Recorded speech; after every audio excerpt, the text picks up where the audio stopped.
Chapter 1000. Preparation of the second phase. The first phase has succeeded. Kai closed his eyes after listening to the sound all over the nest. He smiled after checking that no one alarmed the whole nest or made the situation complicated. He checked his timer and still had another 15 minutes before the first phase actually completed. What made him happy was the fact that all of them had finished and stood by on the first anchor point. The tunnel had many branches to go through, so the first phase was to get into those entrances and used it as an anchor point. The same applied to the second phase, and so on before they eventually invade the whole nest. 13 deaths. Kai calculated their casualties according to the number of footsteps. It was only the first step, but they already had 13 deaths. Had the army not killed almost 700 in this step alone, Kai would feel awful. After confirming everything, he opened his eyes and looked at Nathan. General, we have 13 deaths. On the other hand, each group managed to kill more than 100. Nathan nodded. They sent 300 people that were separated into 5 groups consisting of 6 platoons each, and this kind of result was already one of the best results. Nathan observed Kai's expression and said with a smile, "We will have a team record their names and make a proper burial. Permission to start the second phase 10 minutes earlier from the schedule," Kai reported while checking the timer. "Granted." Nathan nodded with a serious expression before glancing at Via Carmen. Miss Via, yes, Via. Quickly went outside and created a projection in the sky. It said, "Change of schedule, phase 2 will start in 3 minutes. Upon noticing the message on the sky, none of the soldiers complained. There was one and only reason. The High Command wouldn't change the schedule if the first phase weren't going well. They would send another help if a situation went wrong instead. The second phase consisted of the other 1,700 soldiers from the Vanguard group to take care of the next parts before the attacker group went inside. General, I will be joining my teammates and the attacker team. If everything is going according to the plan, the 2,000 attackers will invade the nest in an hour." Kai reminded him. "Ah, right. You are going with this plan." Nathan thought Kai would wait for a little bit longer, but it seemed he needed some preparation. "I will take the command here. If anything goes wrong, Sherwin can go with the reserve army to support. Besides, your teacher is also here." "Yes, I am planning to have my sis Tasha Carter to teleport and send a message." Kai nodded before putting his communication device in his pocket and put on his coat. "All right." Nathan nodded before glancing at Rhea Ross, who seemed to not care about it. "Want to come with me? I will also join my army. I even have a good idea. How about pairing up with my group?" Yuki walked toward him and said with a smile. "That's a good decision, I support it." Nathan agreed without hesitation. "Besides, you and Shirotsuka Sanai are friends from the same squad. It will be good to see both of your performances together." Kai furrowed his eyebrows. Yuki was one of the commanders in this operation, and it could be said she was very strong that no commanders would actually fight her. He felt there wouldn't be many fights if he paired up with her. Instead, Yuki explained why she wanted Kai. "I know you are confused by my suggestion. The reason is pretty simple. The second phase will have Vanguard create a line to explore the entire north and block all the paths from the other parts of this nest. In other words, we, as attackers, need to kill every single beast in the northern part of this nest. I want you to come with me, so we can kill as many as possible." Kai pondered for a moment. What she said was true. His plan was to put a perimeter and block the other parts while the attacker cleaned the entire area. That was why the first phase actually finished at a fast pace. They quickly went to their designated spot by choosing the right tunnel without going around blindly. If the perimeter had been set, the attackers who had the highest amount of attack power could create a stir and kill the magical beasts like no others. In other words, they didn't really have any specific order or designated place. Instead, they needed to spread around and clean the area. Yuki wanted to take advantage of Kai's hearing to kill all of them, making sure they left no insect alive. If they succeeded, they would use the same plan over and over again, gradually chipping away their territories and numbers. Before long, this battle would end in their victory. "I don't see any problem with that suggestion." Rhea supported Yuki's decision. "Besides, when I looked at the map, there were around 10,000 magical beasts alone in the northern area out of their 50,000. That's why I want to make a target. Your group needs to kill at least 10% of it, teacher." It's almost impossible to do that. You know that they only outnumber us 1 to 5, right? As long as each of us kills 5, it will be over. Kai scratched his head. If I want to make that happen, we can only move at God's speed and kill them in an instant. That's why I am giving you a challenge. What's the point if the challenge is so easy? If I just give you a mission to kill 100 of them, you will finish it in a matter of minutes. Rhea shrugged, not feeling anything wrong with her target. Haha, as expected from a woman blessed by the sword, you have a high expectation for your group. Whist, Yuki laughed out loud. Not that I mind though. I believe you also want to finish this battle as much as possible by having this kind of target for him. Rhea stared at her mysteriously before closing her eyes and leaning on the back of her chair. She added, if you fail, expect the same condition as that old man over there. I will let you off by sleeping with that kind of injury before letting others heal you in the next morning. Rhea Ross pointed her finger at Nathan, making them recall his condition in the meeting 1 day ago. Yuki still laughed, but this time she was quite nervous. I will do my best. It seemed she was afraid of the thought alone. She looked at Kai and nodded at him. Let's go. Kai let out a long sigh before nodding his head and taking his leave.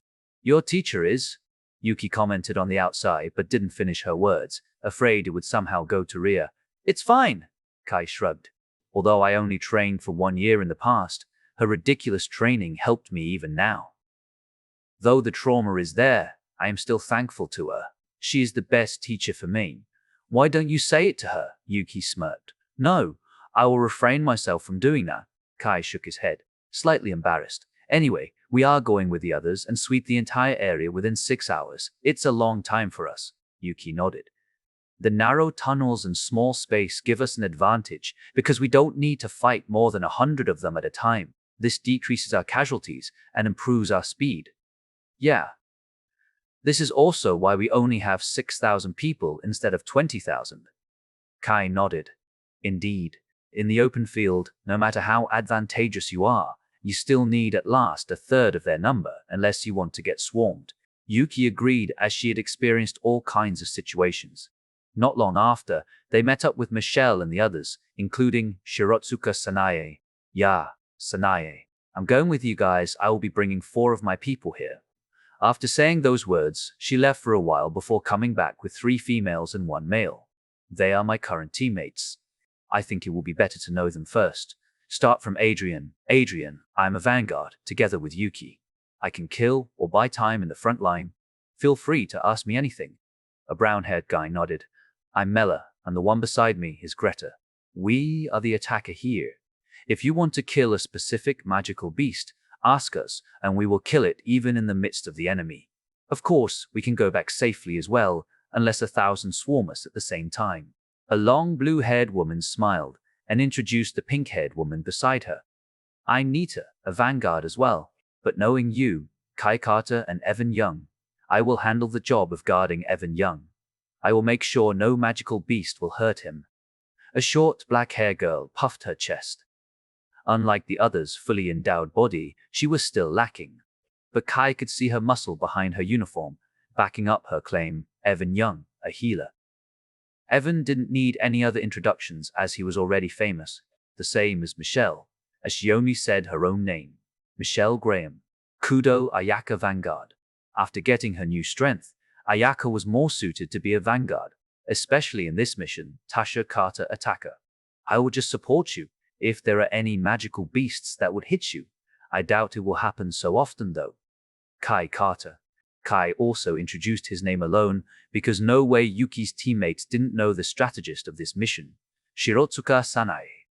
I can be either an attacker or a vanguard. She is also my best friend, Yuki added with a smile before saying, we will wait then. Chapter 160, Collaboration. A few hours later, another sign appeared in the sky, projecting Phase 3s to all soldiers in the attacker group. Kai's group was in front of the other, leading the pack. You have brought your night vision, right? Yuki put down a box full of night vision gear, while handing one to Shirotsuka Sanae. Yes, we bought it after getting our first reward. Kai nodded. Besides, there should be enough light on the original path. We only need it for speed. Yeah. We are attackers, so we emphasize speed. All of the attackers will need one night vision, so they wouldn't be disturbed. However, another reason was the supply. There is no way we can give the whole 6,000 a night vision, because it won't be only us who need it. Yuki nodded. Kai also understood. There were simply too many battlefields at the moment, so their resources were dispersed among those battlefields and military bases. Kai wore the watch and set the timer before saying, 1 minute before entering the tunnel. The others took a deep breath, checking if they forgot anything.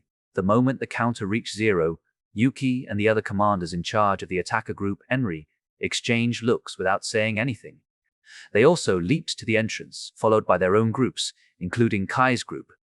The other groups began entering the underground nest one by one. According to Yuki, they didn't need to activate their night vision yet, and Kai already knew about it as he was the strategist. As soon as they entered the underground nest, the tunnels were filled with blue lights. The light itself was quite bright and could illuminate the place a few meters to 10 meters on its surroundings. If one observed carefully, this light originated from a light bulb with a magic core as its fuel. They were planted on the wall, so magical beasts or soldiers didn't accidentally step on it. Their group followed the light until they finally found the spot where they needed to start. It was a pretty deep place surrounded by many magical beasts. Kai's expression turned serious and looked at Yuki. Wear your night vision. We will meet them in a second. Yuki nodded. Kai pulled down the night vision and adjusted it to his eyes level. The dark world finally turned to green in his vision, and he could see in this darkness. As for Michelle, she was comfortable with this environment as she could shine in this place. The dark energy started enveloping her before black flame gushed out from a few spots on her body. Moonlight shadow. This was Michelle's support technique, where she would get an additional strength with the power of darkness. Usually, she used it under the moonlight, but this place was fabulous as well. She turned to Kai and nodded. Kai, Michelle, Ayaka, Adrian and I will enter first to gather their attention. Mela, Greta, Tasha and Sanae will come right after and attack them. Nisa will be here to protect Evan Young. Are we clear? Yuki asked. Yes. We should use this strategy when we are here, rather than having complicated fighting styles because we are not familiar with each other, Kai added. All of them nodded and looked at both leaders. Let's go, Kai and Yuki said in unison while advancing forward. This was a tunnel leading to another spacious area like the one Isabel encountered a few hours ago. However, this one might be one of the biggest areas that could host almost 100 magical beasts at once. Kai went inside the room and immediately started with a few magical beasts. 3 ants, 1 mouse, and 1 termite. Noticing Yuki already leaped toward the magical beasts, Kai did the same and jumped forward. The ant in front of him was still confused, giving him a precious chance. Magic circles enveloped the spheres on his swords before giving him a nice amount of vibration. He slashed his sword at one of the ants. The ants quickly used its mandible to grab Kai's sword, but were stopped by his other sword. In fact, its other sword cut this hard mandible in almost an instant. Kai's sword, that originally went toward the ant's head, sliced the head cleanly. Ha! The magical beast stared for a second when they saw this, never expecting it would turn this way. The ant just died with a single swing. Kai wasted no time and leaped toward a mouse that was the closest to him and slashed his sword. Surprisingly, the mice fought back by sending its claw toward Kai. Had his enemy only used a normal sword, the mice might be able to stop it. Ha! Sadly, his opponent was Kai. The moment Kai's vibration sword broke the mice's claw, the sword moved forward and aimed at its head. The cut was very clear, and Kai felt little to no resistance in cutting something like this. Blood splattered as Kai sliced the mice's head. On the other hand, Ayaka shattered the ant's head with her spear, showing how powerful she actually was. Michelle also did the same. She sent her shadow slash and channeled it with the magical beast's body. The shadow slash circled around the ant body, cutting the ant into pieces. At the same time, Yuki used her 1.5-meter long dual-handed sword to cleanly cut the head. Unlike Kai's vibration sword, she used entirely her strength and her weapon weight. The same applied to Adrian, who fought with his sword and spear. In a moment, they already killed more than 10 enemies.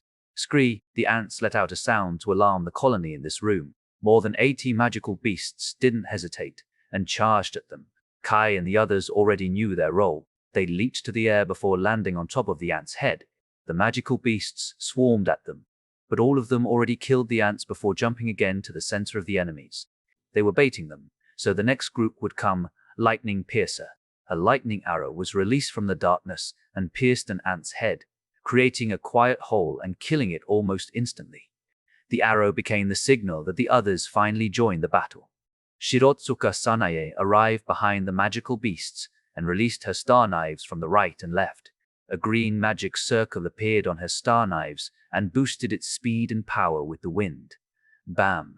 It crushed the skeletons.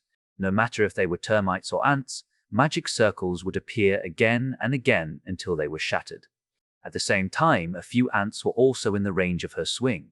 So, after destroying the first two creatures, she enhanced her star knives again and killed a few more. On the other hand, Yuki's teammates might not be flashy, but none of them were actually worse than Sanae. She even got surprised by their power, thinking she already didn't need her after observing her current team. Kai had no time to worry about her feelings, even though he realized the sudden skipped beat of her heart. He continued in killing the magical beasts as quickly as possible. Maybe it was the difference in strength, or they were just lucky. Nonetheless, they killed 100 magical beasts within 5 minutes. Thinking about this, Kai had hope in killing 1,000 of them with this group. They didn't have time to waste, so he came to Yuki and said, "There is only a passage to another room like this, with only 50 magical beasts there. In that passage, we will have 2 tunnels. Do you want to go separate ways, or will we continue like this? We will go like this." "Although splitting is very tempting, we should stick to the original plan," Yuki answered. "You shouldn't focus too much on the mission from your teacher. I know that I'm scared of her, but it shouldn't ruin this mission as a whole." "I understand." Kai nodded. "We will fight together for the rest of this mission, so we can know each other's abilities and increase our efficiency." Yuki agreed with a smile. "Let's go." Hearing her signal, the team didn't waste a single second and ran to the next passage. Kai and Yuki took the front in this passage and killed the magical beasts that were roaming around this small tunnel with only 1 second lost from each kill. Sanae looked at their back while having a reminisce. She was the one who should be next to Yuki, just like in the past. However, she learned that after fighting in this base for a few years, Yuki's prowess more leaned to this base's style rather than her past style. In other words, had she forced herself to fight alongside Yuki, the result might not be like she hoped. Kai and Yuki still continued fighting the magical beasts. The group slowed down a little bit when they encountered the monster to match their pace. The moment they entered the next room, they overwhelmed the magical beasts with their powerful strength. At this step, Kai could assist Yuki by striking at a few monsters around her and bringing the magical beasts that targeted him. The two sides of magical beasts crashed with each other, and the fighting suddenly became easy. Not only her, but Adrian was also able to help Ayaka and Michelle by stopping the magical beasts and letting them kill it. On the other hand, the other groups didn't have too much improvement. Although their distance and role didn't really need them to coordinate, Sanae also became a reason. She looked like she was competing with Yuki's current teammates, so the other group became a rivalry instead.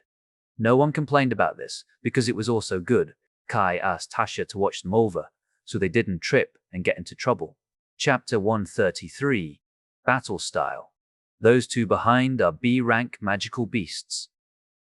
Kai pointed at the 2 ants behind the magical beasts pack. After finishing the first spacious area, they continued fighting the magical beasts without resting. Luckily, they didn't need so much energy because their team was powerful enough to end a big battle in an instant.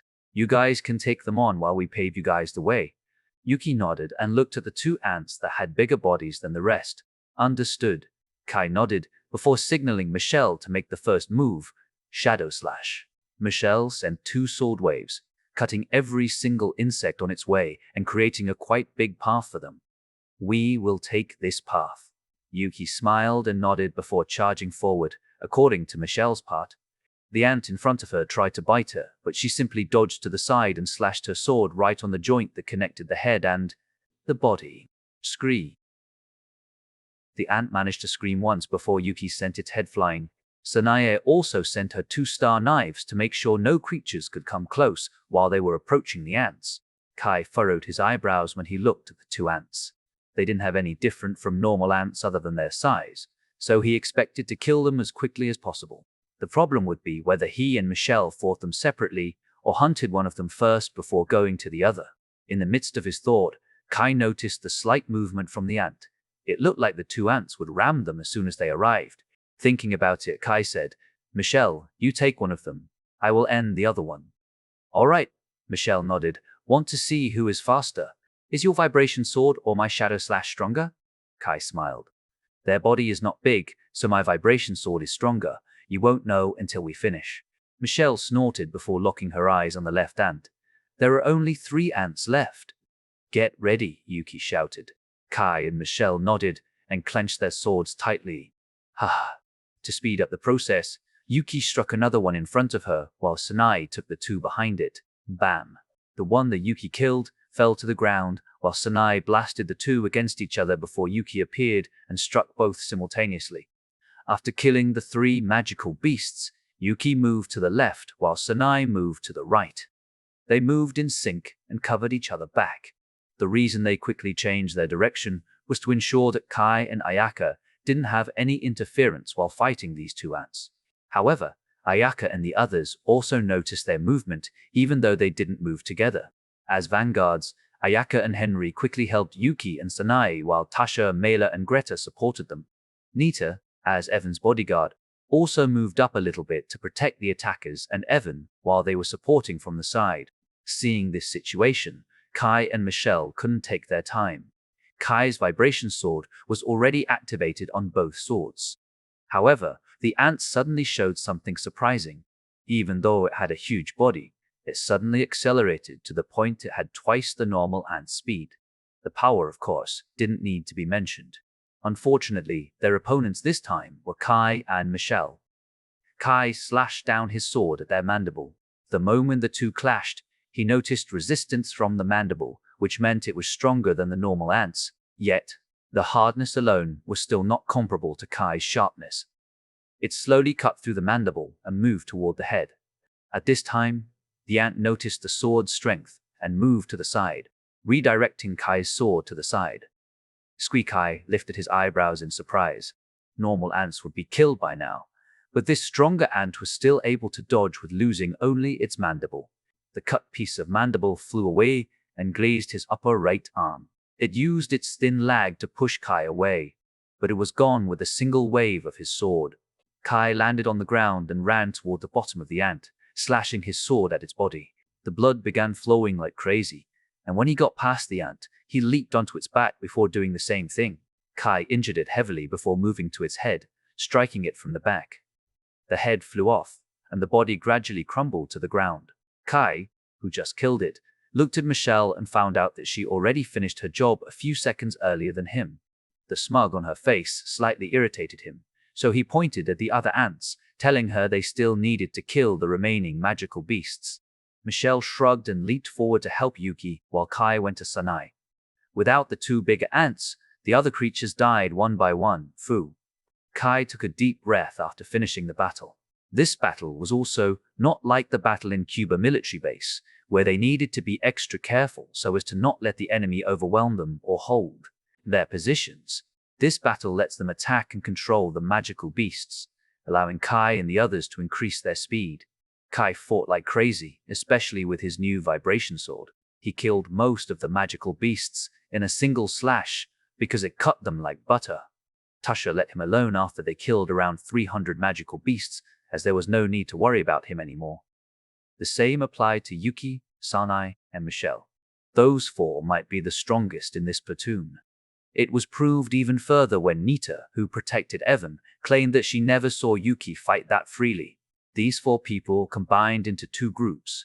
Kai and Michelle combined each other's strength and watched each other back. They had been fighting together before meeting Tasha. Even though Tasha fought with him the longest, it was undeniable that Michelle already knew Kai's habit from when they were still kids. As frustrated as she might, Tasha already recognized this fact. Yuki and Sanae also began to get their fighting style back. These 2 best friends had fought together for a few years anyway. After their group killed more than 200 magical beasts, Shirotsuka Sanae became the personal support of Yuki.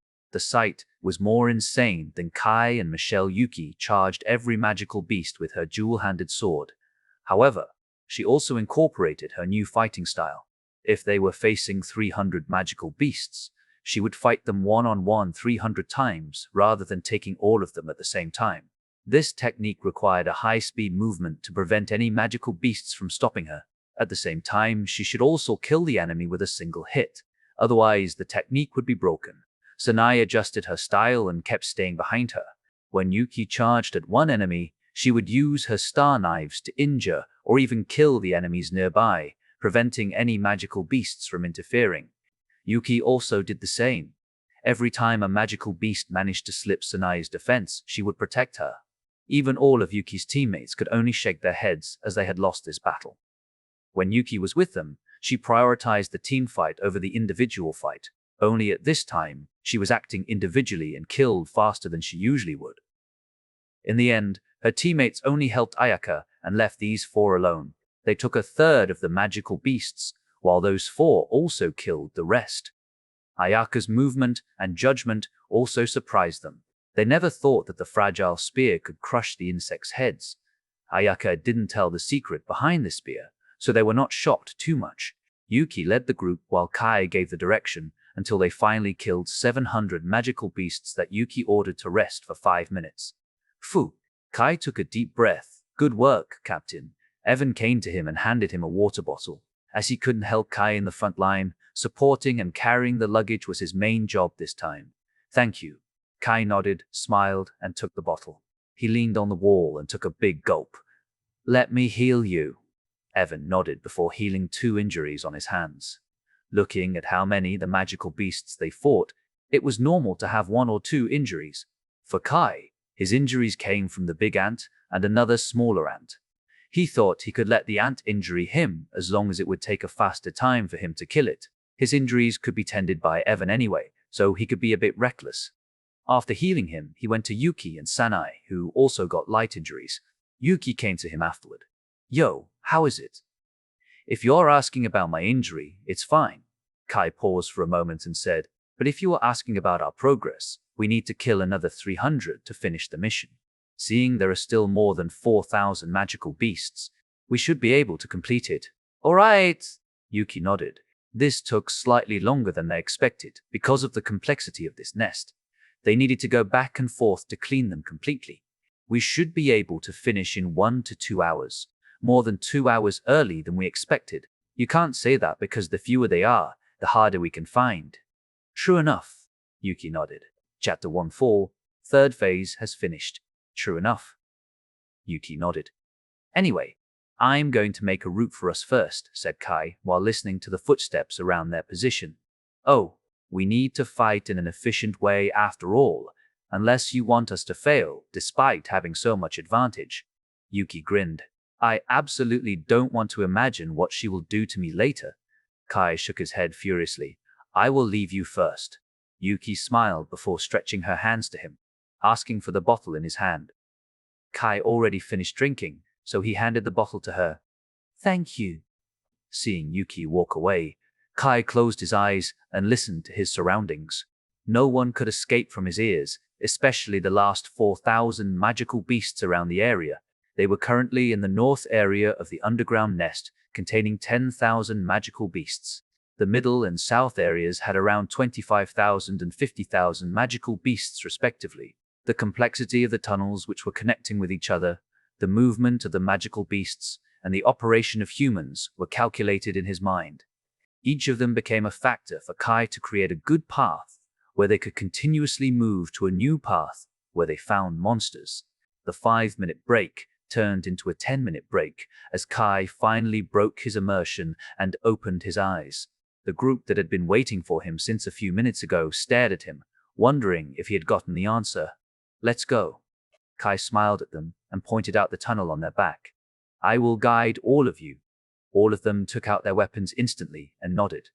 The group continued sweeping the entire north area of the nest. Most of the area consisted of 30 to 60 magical beasts inside, where they created a small lair for them. Kai used these spots to decide where he would go. They conquered another 5 of these and rounded their kill to 900 monsters. Kai still watched the marbles this place had. From how they created a complicated like this, where he could go up and down, or even left and right. The tunnel itself was dark, making him wonder how they could move around in this darkness. Earthworms aside, he didn't know whether ants originally had something that could be used underground. He ended up shaking the thought off because it wouldn't matter to him whether they originally had it or got when they evolved. His mission was still the same, which was to kill them. Just as Kai predicted, their killing rate was slowly decreasing because of the lack of monsters. There were some magical beasts that managed to get skipped by the soldiers, and all of them had a quite amount of distance. Although Kai instructed they needed to patrol the area around until 6 hours were up, the soldiers began getting lazy when the magical beasts became too scarce inside the northern area. They started walking instead and looked around while relaxing. Kai couldn't care less about them as they had admirably fulfilled their jobs. Out of 10,000 magical beasts, only around 200 remained, and usually the students would handle these 200 magical beasts that might pass the front line.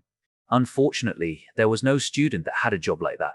Except Kai and his group. Kai could pinpoint their locations because of his hearing. He asked Yuki to split the group to destroy all of these magical beasts. Of course, the map had been marked by Kai to let her see where the magical beasts were. Yuki had no problem and brought her 5-person team to do some cleaning, and the same applied to Kai's group. Even Sanae rarely agreed with a chore like this. She said it was better than sorry, and the group finally moved out. On the way, they met a few teams that were patrolling around. Rather than having them lazy like this, Kai instructed them to kill magical beasts in a certain location, making his job easier. He asked them to inform the next group they met to take down the locations he pinpointed. Yuki did the same thing according to Kai's instruction, and they got around 100 people joining the fight before long. They destroyed the magical beasts' lairs and finished the entire northern area. For the reward of their efforts, Kai informed them that their mission actually had finished. In other words, they had 2 hours of free time and could go to the surface to rest earlier. He told them not to spread the news for other soldiers and let them suffer because they didn't do anything in particular. This 100 people had no intention to inform them either. They had earned this rest with their hard work, so unless they were like best friends or family, they'd rather let them suffer a little bit. Nonetheless, they wouldn't meet another magical beast after this, so they were not cruel to the other soldiers. After getting to the surface, Yuki and Kai reported to the main headquarters where Ria and Nathan stayed. Phase 3 is completed. Good work. Nathan nodded. Let us send the support team so we can move up our schedule. Don't. Kai shook his head. It's all right not to move up the schedule and let the soldiers work first. They won't know anyway. Don't be like that. They are still soldiers, you know. Nathan shook his head. He could picture how the soldiers turned lazy after completing 90% of their objective. However, it was better for them to rest because they can take the next missions more seriously. Our schedule was made by also considering the amount of time they needed to sleep. With these 3 phases alone, we almost used a whole day. We would require another 5 days to finish this entire base, so it would be better to have the soldiers rest early, said Nathan, objecting to Kai's decision. I don't mean to punish them a little. Looking at the 4th phase, where the support set up a small base in the underground nest, it will surely take time. Nonetheless, the support team wouldn't go so deep and reach every team inside the nest. If we send them now and inform a few that meet the support, they will think it's unfair. Kai shrugged. Nathan fell into silence and looked down. Kai used this silence to add another thing. Besides, the foundation is the thing we need to be careful of. I know that already. Nathan let out a long sigh. Fine. It's not like we lost much in either case. Killing 10,000 magical beasts and setting up a base on the first day is already quite an achievement. That's right. You need to be thankful to my student for this. Without his hearing ability, you won't have a good grasp on the underground nest and how complicated the nest was. If you charge blindly, I'm afraid you will need a few months. Ria Ross decided to join the conversation. Besides, it's already a huge achievement to end a raid mission in a month, let alone a week. If I remember correctly, Michelle has used a few months in the last raid mission. Cage. When Ria said that, he had no words. As she said, the last raid mission was close to the graduation exam for the 3rd year and continued for 2 months after the new curriculum started. Had Michelle not participated in this mission, she would already get Kai's message. Kai learned this on his date with Michelle. He asked about what kind of mission that would take her that long. Although Michelle didn't say anything about the raid mission at that time, it was easy for Kai to speculate this was the only mission that would take too much time. I'm thankful for his hearing as well. Yuki stepped forward and said with a smile, if we don't have his ears, he wouldn't be able to clean the beasts this early and pass your requirement. Ria snorted, looking very proud of her student before staring at Nathan again. Anyway, the fourth phase is only to have the support team inside and create small bases inside, with the fifth phase to have the vanguard advance once more. We have separated the nest into 5 areas: north, east, middle, west, and south. Using this guidance, we will be able to finish them in 5 to 6 days. However, the hardest part of this mission will be conquering the west, middle, and south areas. Not only do we need to be careful with those 3 areas, but we also need to watch out for the magical beasts from the southern part of this nest. It's better to use this opportunity to tell them this was a different style of the front line, as we need to constantly watch out for magical beasts. After the long explanation from Ria, Nathan had no choice other than agreeing to her claim. All right, we will continue according to our schedule. Kai looked at Ria with a smile, watching how she murdered Nathan with her words. He walked toward her and bowed. Teacher, I have finished my mission. Yeah, that little girl said it earlier. Well done. Ria smiled. Kai stared at her for a few seconds before shaking his head like he was telling her something. No one knew other than her about this gesture. Ria nodded her head with a gentle smile. Then, I'm going to rest a bit. There is still half a day before the next operation. Sure. Kai bowed his head once more to her and nodded to Yuki and Nathan before leaving the tent. Chapter 165. Discussion on the second day. As planned, the fourth phase began in 2 hours. The attackers, who were left behind by Kai, got a lecture from Nathan himself. He wanted them not to lower their guard just because the enemies were too low in number. If these were Yuki or Henry, who lectured them as commanders from attacker teams, they wouldn't really think about it that much, other than saying they would reflect on their action. However, it was different. For Nathan, his achievements were already well known and so high that only a few could talk equal to him under normal conditions. The soldiers could only heed his words and not talk bad unless they wanted to get court-martialed. Even so, they were still humans, and some of them lost their comrades in this war. Nathan said, the only way to get revenge is to go according to the plan and kill those insects. Luckily, most of the soldiers would adhere to those words because Nathan warned them that if they did not heed this word, there wouldn't be a punishment because he would end their lives as soon as he met them. The rule and threat of Nathan were proven to be effective. Colton and Faith, who were the commanders for vanguard teams, had created special units to make sure no one would actually go to the front line and ruin their entire plan. Luckily, the soldiers had been instructed for the whole operation, so they knew they could get their revenge. It wasn't like a mission where they couldn't investigate the real reason their friends died, and they were forced to stand by, so no soldiers actually acted that foolish. In the headquarters, Nathan sat on his chair, waiting for the time to pass. It was a silent 2 hours because none of the soldiers fought. Kai and his group had dinner with Yuki's group. This was their bonding period because they formed a platoon in short notice. They praised Kai for his hearing and map, while Sanai and Yuki got teased because of their friendship. It was a warm dinner nonetheless. Sanai decided to talk with Yuki first and asked Kai and the others to go ahead. Having nothing to do, they decided to end the day and go back to their room. Today, Kai had relaxed a little bit from the tense situation that plagued him. Even after a day of fighting, nothing seemed to be abnormal, so he could safely assume there was nothing there.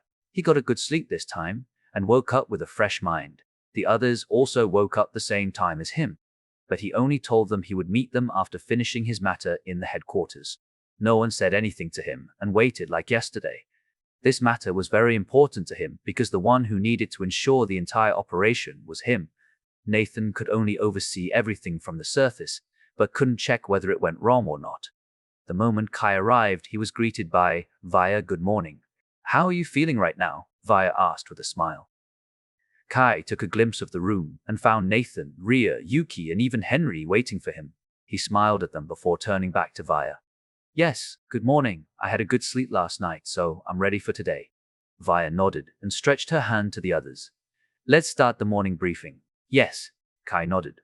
They walked toward the table in the middle, where a map of this nest projected above it. We have finished the fourth phase early in the morning. Out of 10 rooms that we could use, 7 of them already became our temporary base. The other 3 were different than we expected, so we chose not to use them. Vaya pointed at the 7 purple dots. Kai looked at the map, and the 7 dots rear seemed to have updated the map with green color in the northern area to tell them it was fine. These had been distributed to the soldiers since yesterday to let them know their current plan. All right, we can use these 7 small bases to relay some supports to the vanguards and attackers. Kai nodded, finding no trouble with the arrangement. His minimum was 5 anyway, so having an additional 2 strengthened the defense force alone. Yes. We are planning to send the vanguard in 2 hours according to the schedule. Vaya paused for a moment and said, "This underground nest has a round shape. If we split it into 3, we would get 10,000 and 15,000 in the northern and southern parts respectively, which means there will be 25,000 in the middle. The problem will be how we can sweep the 25,000, and your answer is to sweep them from the right. This is the most crucial part of the mission." Vaya stopped before looking at Kai with a serious expression. "Yes, I split the middle party into 3, making them western part, center part, and eastern part of this nest. They were numbered 7,000, 10,000, and 8,000 respectively." Kai pointed at the western area. "I wanted us to strike at them, starting from the western part, as they were the smallest in terms of number. We can train the soldiers, especially our vanguard, to watch out. It's simple to see that the vanguard needs more extra work because they are not only fighting to defend from the middle area, there must be some monsters that would come from the northern area. Hence, I was planning to use the support to make a temporary base so the vanguards could ask for help at any moment. On the other hand, I want to replenish our soldiers with the reserve army. We should have 100 to 200 casualties yesterday. The essence of this plan is time, and this reinforcement is for speed. We will do the same thing as yesterday," Kai explained as he took a deep breath, staring at Nathan and the others. "I don't mind. With another 200 from the reserve army, our attackers group will have 2,000 soldiers again." Yuki nodded. "Yeah, the vanguard should have isolated them. If we can't kill them all within the time limit, I think we should retire." Henry shrugged. "Though I bet we don't have any specific strategy other than killing them, right?" "No." Kai shook his head. "We should be able to take the middle region on the 3rd day if everything is going well. Depending on the number of our soldiers, we can speed our process up. I doubt it is possible." Nathan shook his head and sighed. "It's not like I am underestimating our soldiers. Still, I can say it is impossible to have more than 5,500 soldiers remaining after the 3rd day. From the first day alone, we have lost around 230 people, with another 3 days. There was no need for Nathan to explain it. Kai's plan was to attack the east region and the south region at the same time if their number is still more than 5,500. After all, they still need to fight around 23,000 magical beasts. Kai thought it was impossible to do it unless they have more than a fourth of that number. Of course, it would be a different matter if Nathan chose to sacrifice more soldiers than he needed to. He also objected to this to ensure the lives of soldiers despite hearing the benefit of this plan. Kai smiled and nodded. "It will be 1 day different anyway. We can have it more relaxed. Yeah. It's not like we have a difference of a month or something. It's just a day. We can wait that much." Nathan nodded. He began prioritizing the soldiers' lives and said, "We are going to the original plan." He thought about conserving soldiers because he learned that there would be another big movement from the government pretty soon. As for whether he would involve Kai again in this matter was still unknown because the danger was greater, so he didn't tell him anything about it yet. In that case, we will keep doing this until we conquer these 3 middle regions before attacking the southern area with all of your forces like the original plan. "Is that all right with all of you?" Kai asked. "Yes, I am sure you will be like a hot potato after this battle. The top brass will." Before he finished his words, killing intent spread across the room. On the side, Rhea Ross already crossed her arms and looked very pissed. "As I said, I don't mind fighting a government. If they are going to involve him without my permission, you can see me revolting." "Haha, they won't be able to sleep at night if you fight them," Nathan laughed. "Don't worry, I also want him alive. Humph, Rhea snorted. All right. We have set up the plan for the second day. You are free to go with your group to prepare. There are still 5 hours before your groups move anyway. Nathan ended the meeting and sat back on his seat, as it was not wise to continue about the topic. Kai and the others nodded their heads and left the room. However, Kai stared at Rhea and shook his head first, telling her there was nothing wrong on the first day. This action confused Nathan. He wanted to ask about it, but Rhea already sent a cold gaze at him, stopping the words in his throat. She then waved her hand to Kai, telling him he could leave. Kai bowed his head and left the room. Chapter 166. The progress of the second day. The next couple of hours were pretty uneventful for Kai. He listened to every single footstep and voice inside the underground nest, but none of them had trouble, which was relieving. 2 hours later, the time limit for the fourth phase ended and the support team had been established. They were also replacing the vanguard that needed to look out for incoming enemies. It also gave them time to rest their body. Kai had been planning for their schedule long ago, before he even asked Rhea for advice. Not long after the support team finished their job and stood by inside the nest, the vanguard entered again and slowly marched toward the western part of the nest. Isabel's group also went inside, along with the previous team, as there was no need for another arrangement as no one died in their team. They aimed for no death again for the second day. Although it was such a shame they were getting into the vanguard team and couldn't kill as many magical beasts as possible, Isabel had no complaint as long as there was no heavy injury on her teammates. She kept protecting them from any magical beasts that might hurt or even kill them, as she gradually became the queen of the group. The same applied to the other student groups, especially the top 10 groups. They were as good, if not more powerful, than the soldiers. Although they might not be able to be compared to the group of the commanders personally led, they were also ranked pretty high up. The soldiers didn't have any trouble with the students since, as long as they got more experience and applied their knowledge into the battle, they would really become the elite. Amongst elites, Kai was satisfied with the result of the vanguard team. They immediately blocked the entrance to the middle and southern regions, isolating the west region completely. At this moment, the attacker armies led by Yuki and Henry swept the whole western area. Their number was 3,000 lower than the previous day, so they managed to kill all the magical beasts within 3 hours, 1 hour faster than yesterday. Even so, they had the time limit, so Kai didn't say a single thing if they had finished their job. After all, Kai's group was the one who mostly dealt with the last few hundreds of monsters. After the attacker armies came out, the support team slightly advanced and made bases in the western region. They took over the vanguard armies to watch out the incoming magical beasts from the northern and middle regions. Kai gave the report to Nathan about their progress and speculated the number of deaths for today's progress. After that, he retired for the day. Once he thought when Nathan actually slept and found out that he was sleeping only around 4 hours each day to ensure the battle went according to the schedule. Kai had an admiration for his action, but had no intention of imitating him unless necessary. Even Rhea Ross agreed with that decision because he would just unnecessarily exhaust himself. It would be better to retire early and focus on the next day. In the end, she just said that Nathan was a workaholic back in the day. That was why he only had a single woman in his life. He just didn't have time for them. He became a bit guilty when his wife died, so he taught Michael, his son, to always spare some time for his family.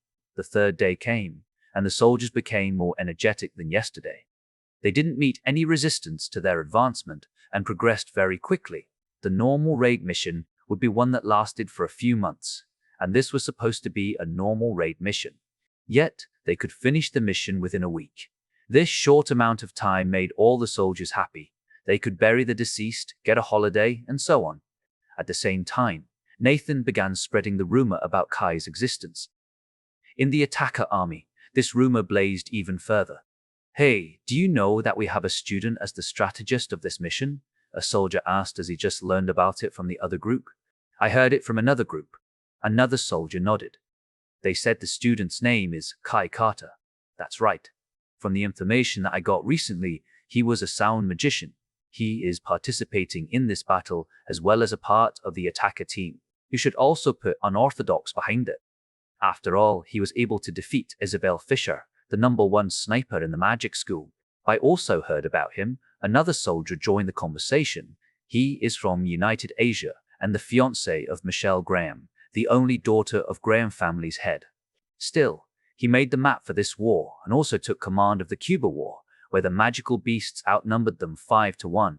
I could tell you it was an insane fight since I took part in it. If he wasn't there, we might lose more than 2/3 of our army. I overheard this from General Nathan himself, but it would seem Kai Carter might overtake him in less than a decade. The last soldier that joined the conversation was a person from the Graham family. Nathan gave him a task to spread Kai's information. There were several reasons for this. First, Kai would get the recognition he deserved from the soldiers. By spreading this kind of information, Nathan hoped that by hearing Kai's name alone, he would inspire the soldiers. Back then, he said it was fine to stay in the base after racking up some achievement. However, he added another condition that he would need to fight when it was necessary in case humanity would be threatened again. It would just create a mysterious and prestigious name for Kai. If Kai came back to the front line with that name, he might create a 5,000 army like a 10,000 one, because Kai was the one who led them. In the end, it was for Kai and his granddaughter. Even though Michelle might leave the house someday, she and Kai wouldn't abandon the Graham family at all, especially with the new little brother. He had succeeded in the Battle of Cuba and Prince Rupert, even without his interference. The soldiers in Prince Rupert had seen him commanding the left army back then. At the same time, the two armies also knew about Kai being their commander in Cuba's grand-scale battle. Without even spreading his achievement, those soldiers would certainly recognize him, and that information would spread among them naturally. The second reason would be to make it easier to give him the reward. After all, it would be troublesome if only the commanders knew about this. When he gave a hefty reward for Kai, they would think Kai only deserved it because he was Nathan's soon-to-be grandson-in-law. As for the third reason, it was simply his selfishness. He wanted Kai to stay in this base, or at least get pressure in the form of hopes that he would need to stay here and lead the army. Nathan was afraid that Kai would go back to United Asia or migrate to Europe Union base and remain there for the rest of his life. Kai couldn't stop the rumor, as it would only make it worse if he said anything about it. He came to his group while ignoring those conversations and their gazes. Even so, the moment he came to his group, all of them grinned, wanting to tease him. He'd expected from something like this when he realized Nathan was advertising him in the army. Although he was surprised when he saw Rhea didn't do a single thing and instead became supportive about this, Kai could only let go of such a thing. He tried to learn the reason himself, since both didn't want to explain it to him. At the very least, he knew that both of them were doing it for him while thinking about the limit of his patience. If they did something excessive, they would consider it over and over again. He ended up finishing the meeting early and left the tent. "Let's welcome the star of this battle." Kai Carter, Michelle grinned. The other laughed before they joined the teasing. On the other hand, Kai couldn't say a single thing if he didn't want to make it worse. He stayed quiet until the time for him to enter the nest arrived. As soon as they entered, no more joking around. Their faces turned serious and went ahead with their own mission. Kai led them, like the previous 2 days, and they became the highest kill counts group in this entire operation. As for their respective kill counts, they were pretty similar in the counts. They were half an hour in, and their people managed to kill 2,000 magical beasts out of their 10,000. This middle area had the same amount of magical beasts like the northern area, so they expected the battle to last longer than the second day. However, when they started getting into it, they were shocked by a thunderous roar. The roar resounded through the entire nest. It was followed by the screeching sound of ants across the nest. Kai was dumbfounded because he felt there shouldn't be a roar that came from a beast, as insects didn't roar like this. Once the roar was out, the magical beasts suddenly moved in unison, trying to come toward a few spots. Everything happened one after another, confusing Kai what just happened. However, Kai precisely knew one thing. They were in trouble. Chapter 167. Taking the full command roar. The roar shook the entire nest, and it was especially true for Kai, who could listen to the entire nest with his ears. The screeching sounds of other insects woke up the others near them, and it continued until every beast alarm sweats covered his head as his hands flinched. This is really not good. The others found Kai stopping for no apparent reason and looked at him while squinting their eyes. They had finished cleaning up all the magical beasts here and prepared to go to another one. Yet, Kai, who would charge in front, didn't move from his spot. Kai, what's wrong? Michelle walked closer while stretching her hand, trying to grab his hand and waking him up from his thoughts. Kai still had no response to that question. He knew they were in trouble, but when he wanted to answer, the words stuck on his throat. He asked himself first, what is the problem? The roar surely wakes every single magical beast in this place. But why would there be a roar like that out of nowhere? Before he could find the answer, the magical beasts suddenly made a big movement. Their movement was reflected in Kai's ears and confused him. What is it? Michelle asked again with a low voice while walking closer to him, only to stop a few meters from him. Normal humans wouldn't hear Michelle's voice that was similar to a murmur, but it echoed loudly in Kai's ears. He glanced at the others before staring at Michelle. There is a sudden roar from the southern area, and the magical beasts suddenly make a weird move. They are suddenly entering a tunnel that I haven't heard of before because there were no magical beasts there previously. Gasp! They widened their eyes, sensing trouble would come soon. Michelle took a deep breath before asking, Where? Where will the tunnel lead them? Unfortunately, there wasn't a single answer to that question yet. Kai didn't say a single word for a minute as he focused his ears on this pack. At first, he believed the tunnel would be an escape route for them, but it suddenly turned around and made a path to the western and northern areas. The paths that he never knew about were presented so suddenly. Kai had no way to decipher this action. Considering this was a big movement, he should report it to the High Command. However, the problem would be whether he could go back to this place and meet these guys again later. Suddenly, the magical beasts horde split into 3 groups. The first group had around 5,000 magical beasts and went toward the western part. The other 2 groups had 3,000 magical beasts each and kept charging toward the northern area before they turned around and came to one of the tunnels. Rumble. The sound of rocks crumbling down filled his ears as the magical beasts entered the room. At the same time, Kai heard the remaining magical beasts move toward the middle region. Kai gulped down as he looked at his teammates with widened eyes. We need to get out of here, sister. Teleport all of us from here. He ran to Tasha and grabbed her shoulder with his shaking hands. Teleport us to the surface right now. Wait, what? What happened?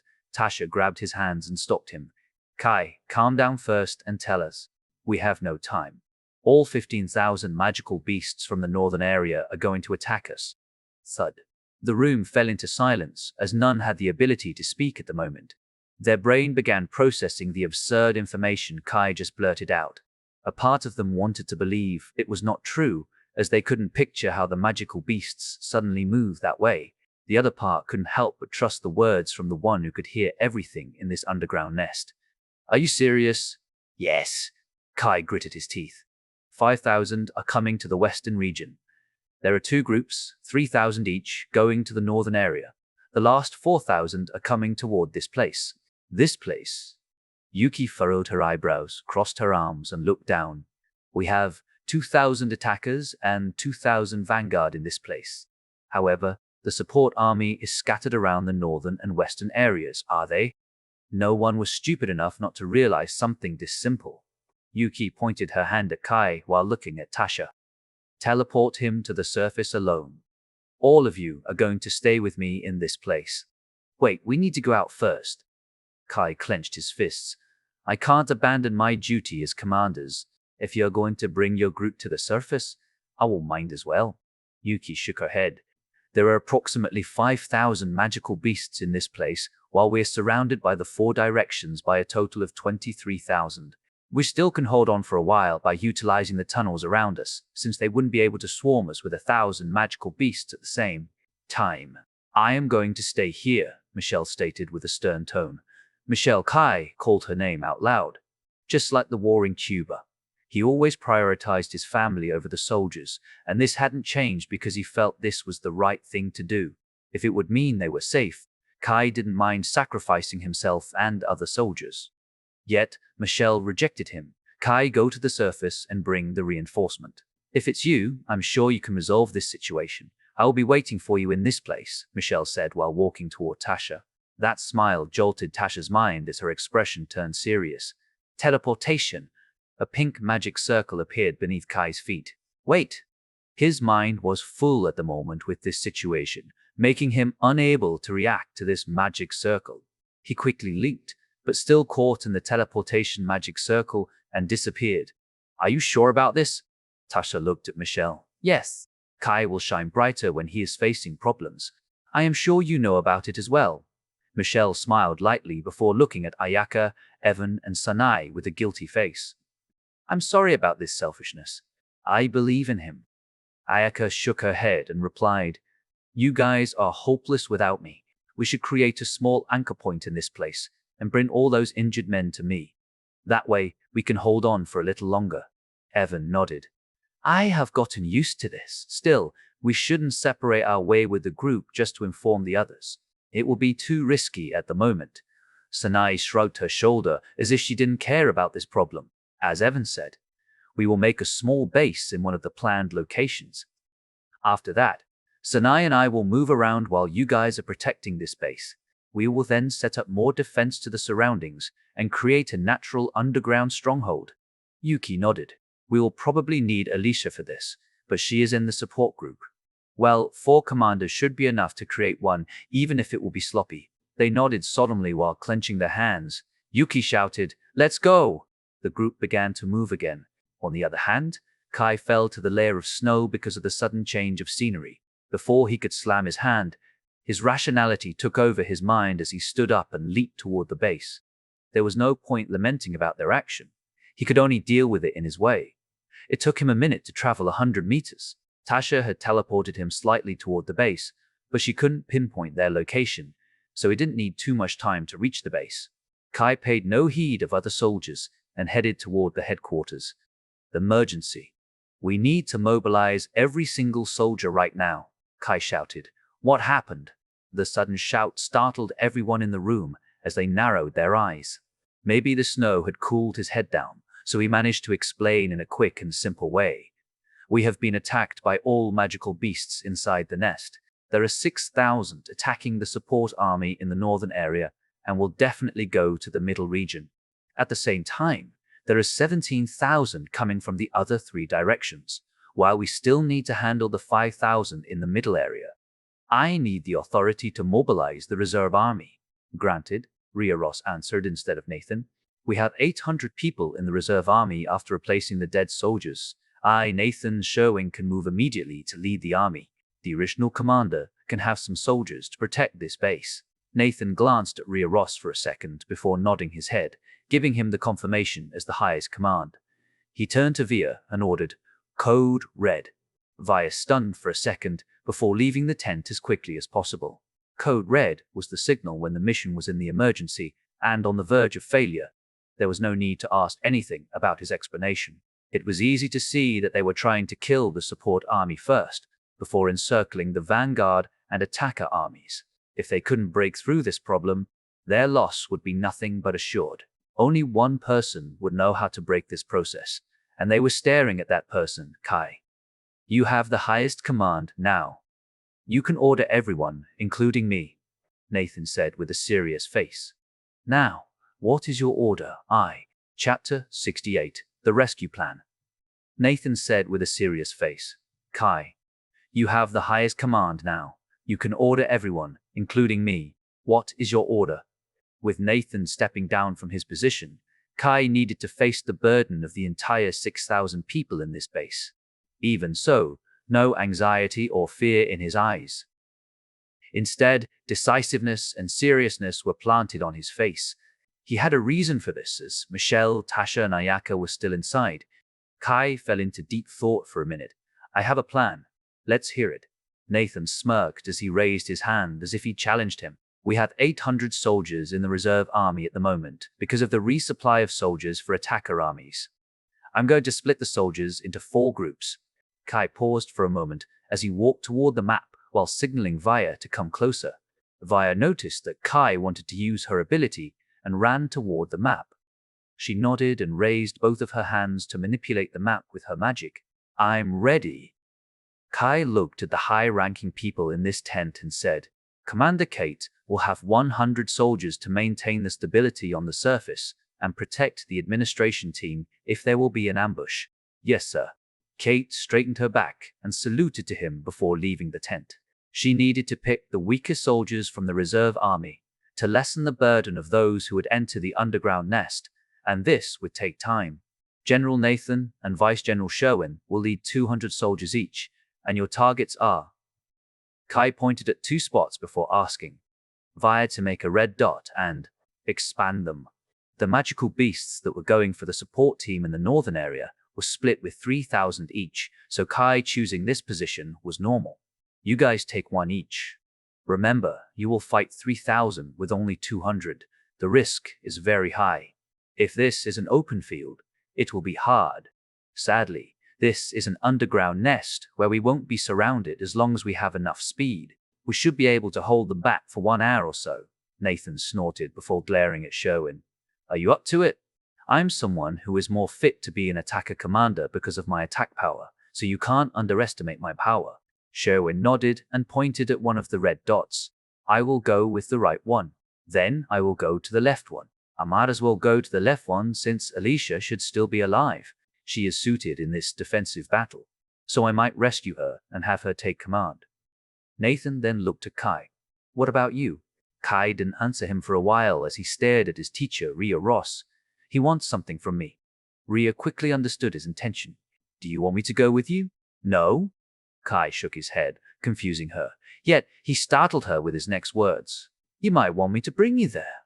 Rhea narrowed her eyes and released her killing intent. So are they. Although I have no concrete evidence because there is no clue or whatsoever.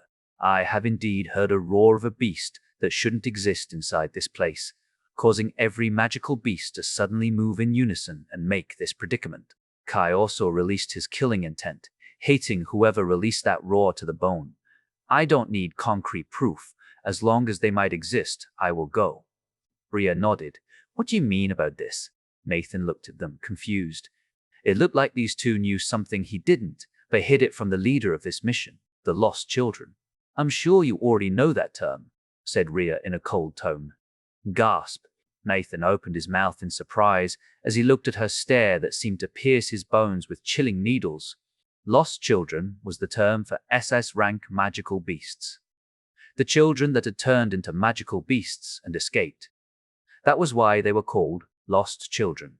To conceal the true identity of higher rank magical beasts, they used Lost Children for the SS rank magical beasts and the Protectors for the SSS rank. If there were indeed Lost Children here, it would be dangerous. Paying no attention to Nathan's exaggerated expression, Rhea turned to Kai. I will go with you. Seeing their movement, it should be in the western area, right? Yeah, Kai nodded before turning to Nathan. So, I'm going to take care of rescuing Commander Alicia and have her set up a natural stronghold underground by using our soldiers. All right. I will leave it in your hand. Nathan had no objection about this decision, since if he left his squad for too long, they might be engulfed by the magical beasts. She is a good commander, so you can trust her ability. Even with this pace, we might still be able to save more than 3,000 soldiers. If we have her set up a stronghold, we should be able to kill all of those magical beasts in a day or two. Yes, Kai nodded. We are moving out right now. Nathan and the others nodded as they left the tent. The soldiers who performed administrative jobs quickly stood up and saluted them. When they arrived at the reserve army, they had been grouped with each containing 100 soldiers. Kate didn't know how the arrangement would be, so she separated them into 8 groups while taking the 8th one. She believed even if they moved out, the group wouldn't have like 33 people or something. Rather, they would have 50 or 100. And separating in 100 was easier than 50, so she chose this arrangement. Good work. Nathan nodded. I will take the first and second. Kate nodded and saluted to him while Sherwin came and picked his group as well. I will take the third and fourth then. Yes, they have similar firepower anyway, Kate reported. We take the 5th, 6th and 7th group. Rhea walked toward the 3 groups with Kai. Her face was obviously well known as one of the S-rank magical beast slayers. The moment they looked at her face, they were stunned for a few seconds before those who immediately recognized her began shouting, General Rhea Ross! General Rhea Ross! General Rhea Ross.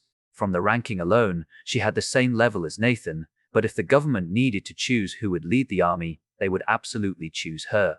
So, her charm was far higher than Nathan's. Rhea released her aura as her expression turned serious. She raised her hand and clenched her palm, signaling them to be quiet. Her energy alone stunned them, while her expression scared them. The soldiers suddenly put their hands on the back and slightly widened the gap before their feet. Looking at the soldiers in the rest position, Rhea finally opened her mouth. I want to say one thing. Those who can't keep up with my pace will be abandoned. This won't be like your usual mission, where you can take it easy and advance at your own pace. Instead, we need speed like none other, as we only have 300 soldiers to handle 5,000 insects. I'm not going to sacrifice many soldiers for a few. If you want to suddenly turn around, fine by me, but let us see whether you receive the notification from Martial Court or be killed by me first. Are we clear on this matter? Thud. All soldiers were stunned as their eyes widened. They didn't expect to hear this the first time Rhea led them. Yet, a shout woke them up and forced them to answer. Where is my answer? Yes, ma'am. The soldiers suddenly went to the straight position and saluted out of reflex. Good, now we are going to have my student to explain the general plan. We don't have time for this, so you need to improvise it later. Rhea paused for a second, only to see the weird expression in every soldier's face. My student is the current general for this mission, after receiving the mandate from the acting general, Nathan Graham. If you have any problem, why don't you come to the front and say it to my face? The soldiers already knew about Kai's identity as a strategist because of the rumor, but it was the first time they heard about him being the general of this mission. Luckily, there were many Graham family members here, and one of them shouted, "We greet General Kai Carter." A shout followed by a salute shook the army for a second before they suddenly did the same in unison. "We greet General Kai Carter." Noticing the situation had been under control, Rhea glanced at Kai and nodded. "Your turn." Kai stepped up and looked to the soldiers. "I won't talk too much here. If you don't believe me or whatever, you can hate me later. But I have the command right now, so all of you are going to follow my order. On to the plan. I don't have any complex plan at the moment. Your mission is to follow me. We are going through several wider areas, and I will break through from each area without killing everything. I want 20 people on the back to stay behind and kill the rest of the magical beasts in that area before following us again. Of course, we will place a marker for you so you won't be lost. That's all. Any questions?" "We hear and obey." The moment they heard Kai would follow the group itself from the front shook their mind. That was the most dangerous position. And yet a student said something like that. They wouldn't be called a soldier if they didn't obey this.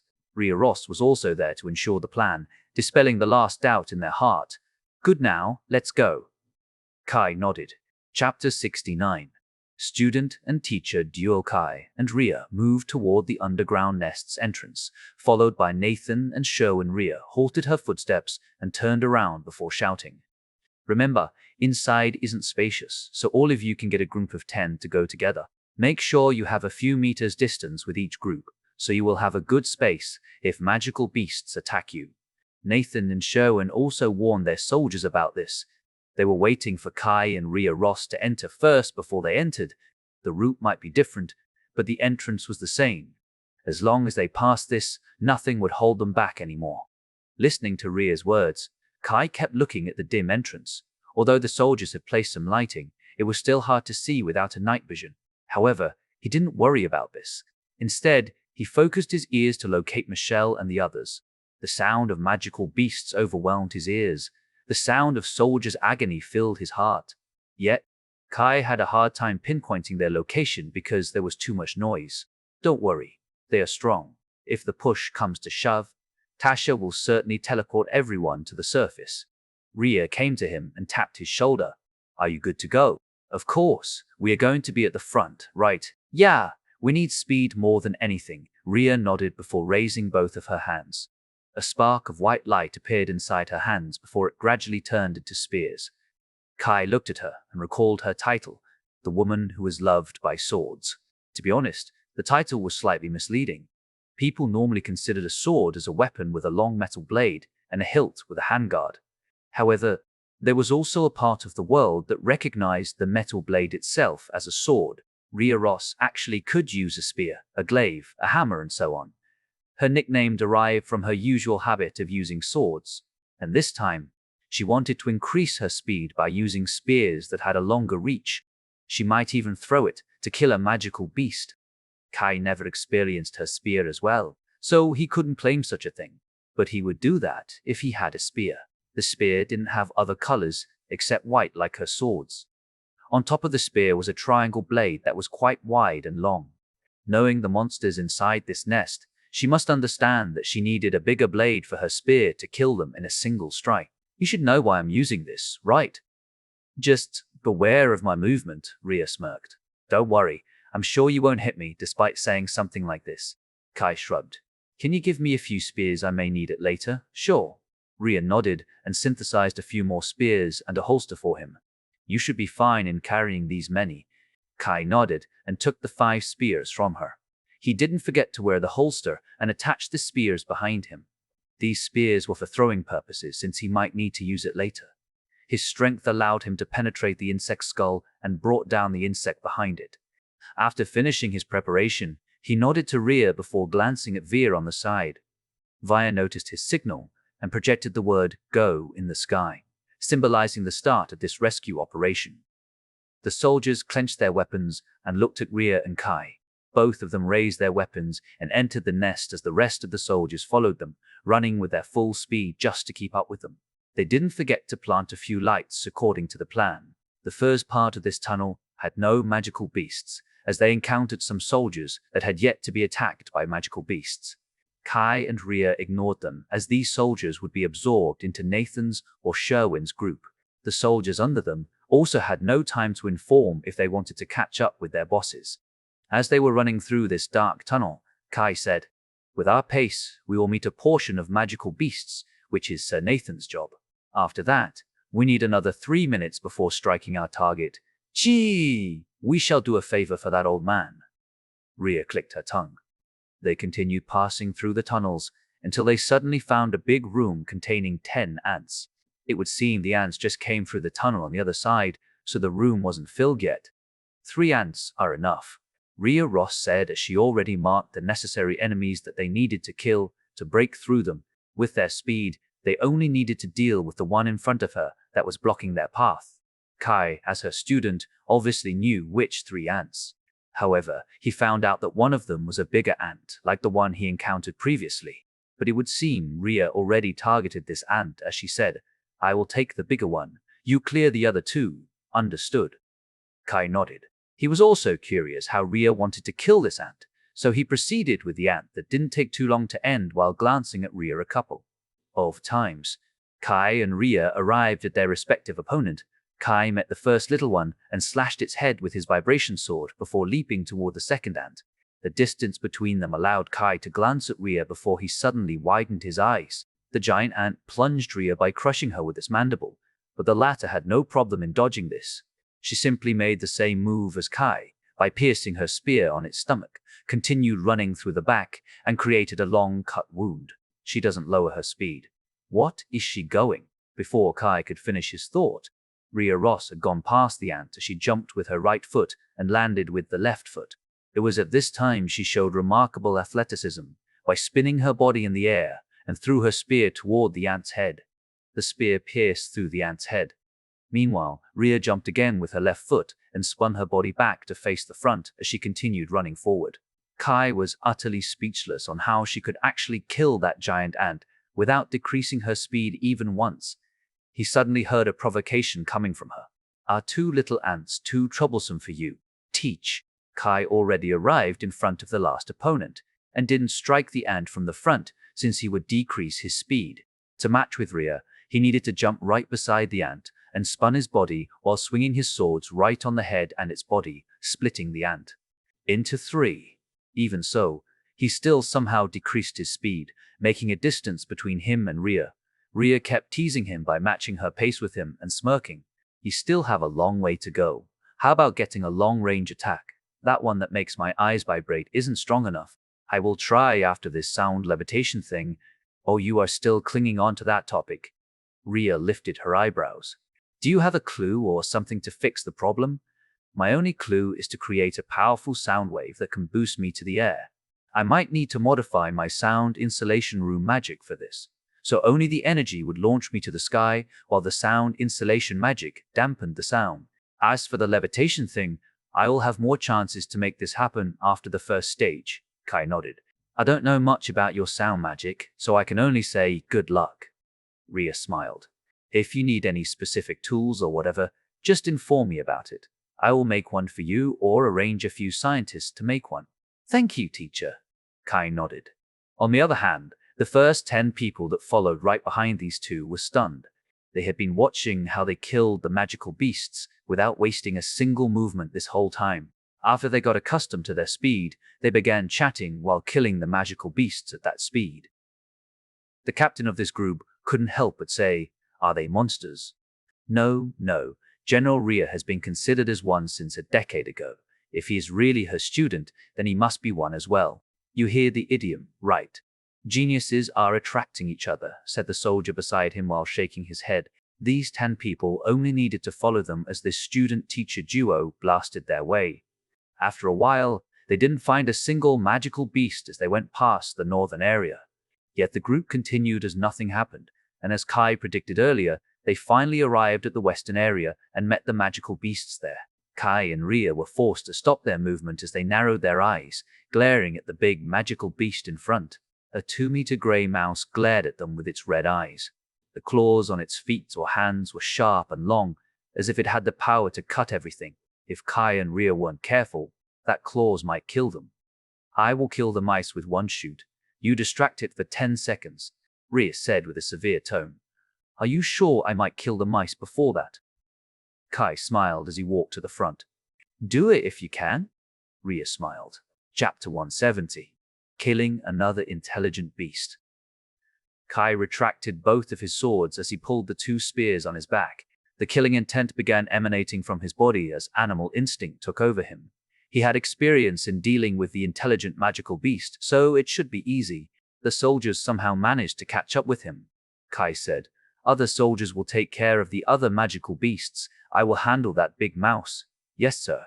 Kai's killing intent and ferocious aura made the soldiers tense up and salute to him. As the battle opener, Kai threw both of his spears toward the mouse. The mouse simply snorted as it moved slightly to the right.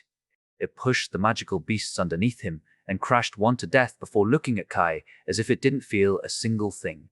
On the other hand, Kai's spears hit the wall and fell. Rhea had yet to use her magic because the mouse's attention wasn't fully yet on him. If she created a magic circle at this moment, the mouse would certainly charge at her. Kai used the 2 spears to gather enough attention to cover the soldiers. This time, he took out his 2 swords again and leaped toward the mouse. Scree! The mouse roared as it slashed its claws toward Kai. Unfortunately, Kai already activated his vibration sword before leaping. The vibration might not be fully activated, but it already increased the sharpness by several levels. Looking at the incoming claws, Kai simply shifted his body to the side and slashed his swords twice. Clang clang. The clicking sound of metal echoed inside the tunnel, as if there were 2 metal clashing. Kai continued flying toward the mouse after striking the claws. Looking at the size of this mouse, Kai was planning to slash one of its eyes at this charge alone. However, the mouse used its other hand to take him down. Clang clang. Kai struck the claws again, but this time a third of the claws fell.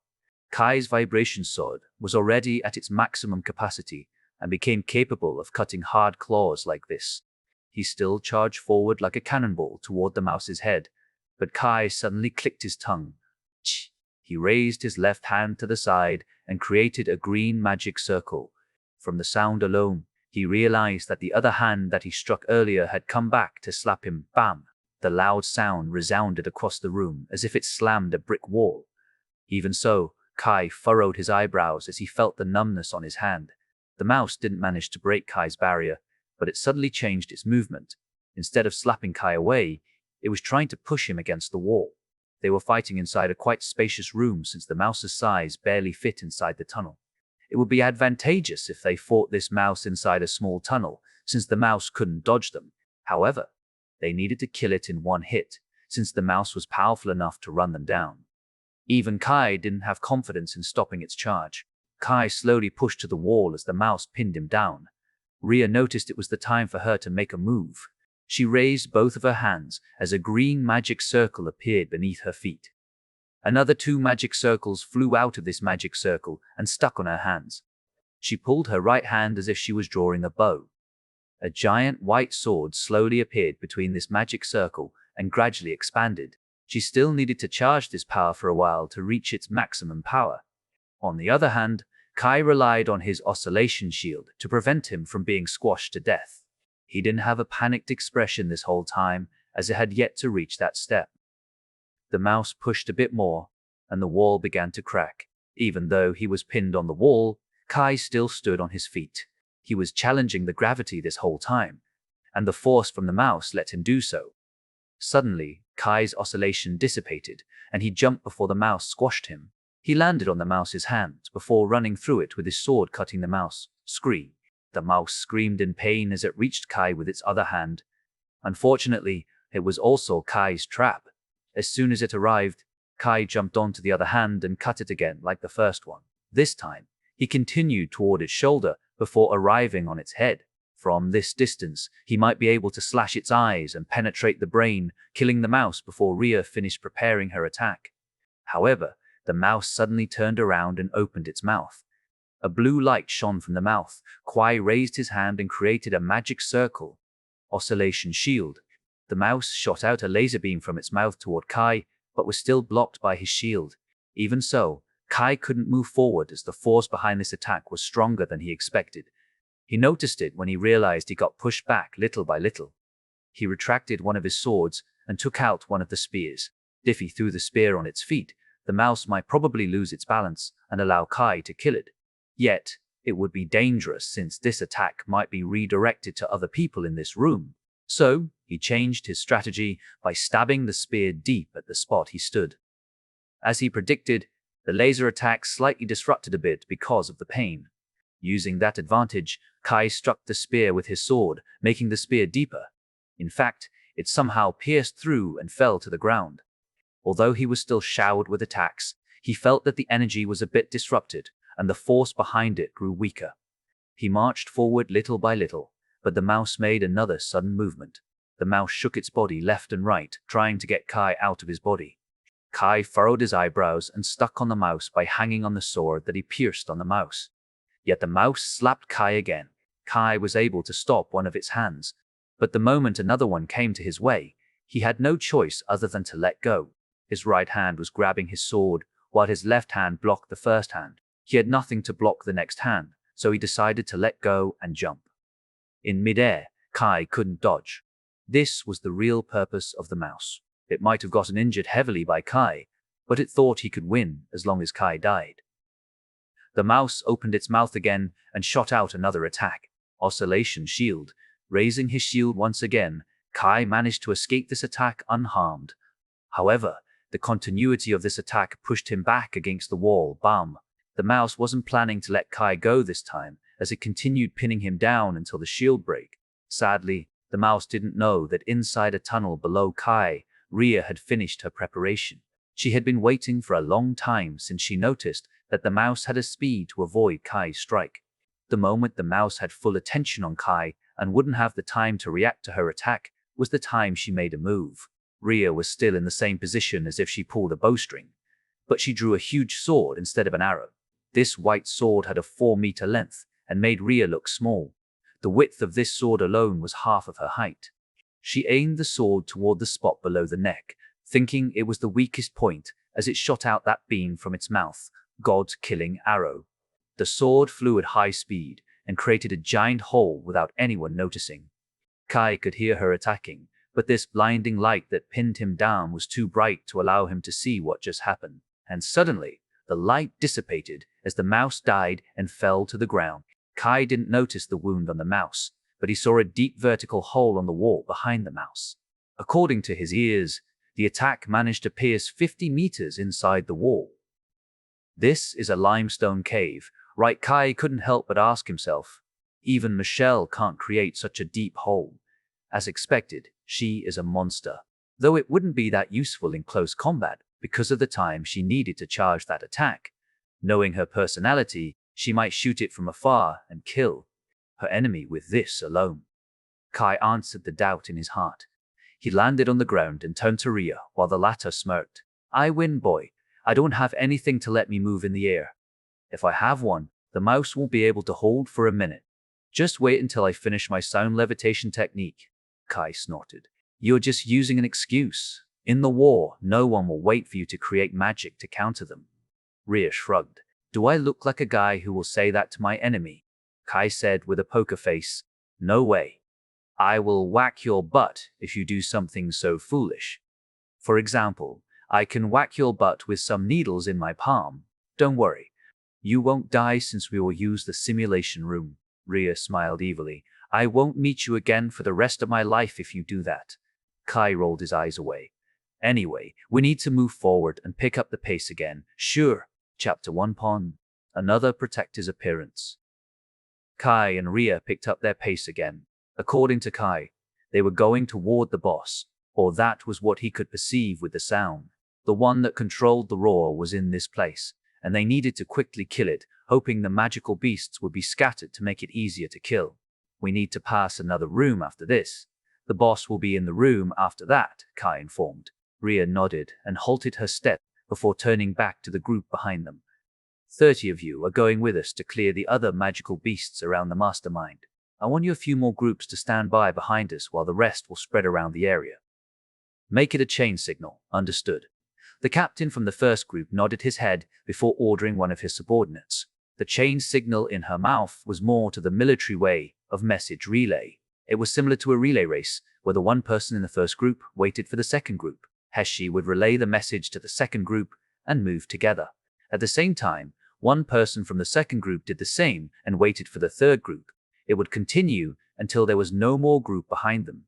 Kai and Rhea nodded at each other before moving forward once again, storming around the enemy rank for another minute. They arrived at the last tunnel to reach the spacious room that hosted the boss. Go. With the magical beasts causing a ruckus around, the enemy inside the next room should already know about it. There was no point in sneaking, so they blasted their way and stopped right after entering the room. Kai opened his eyes wide as this was the first time he had seen something like this. On the other hand, Rhea lifted her eyebrows as she clenched her hands. In this room stood 30 magical beasts, but the one that stood out the most was a big bear in the middle. Kai asked himself, is that a bear or a human? It was no surprise for him to get astounded. In front of them was a huge brown bear, but with a human head. The body, starting from its feet to its shoulder, was huge like a bear and filled with fur. However, this one had a small neck and head, unfit with the situation. The head was completely like a human head, as if it was two beings combined into one.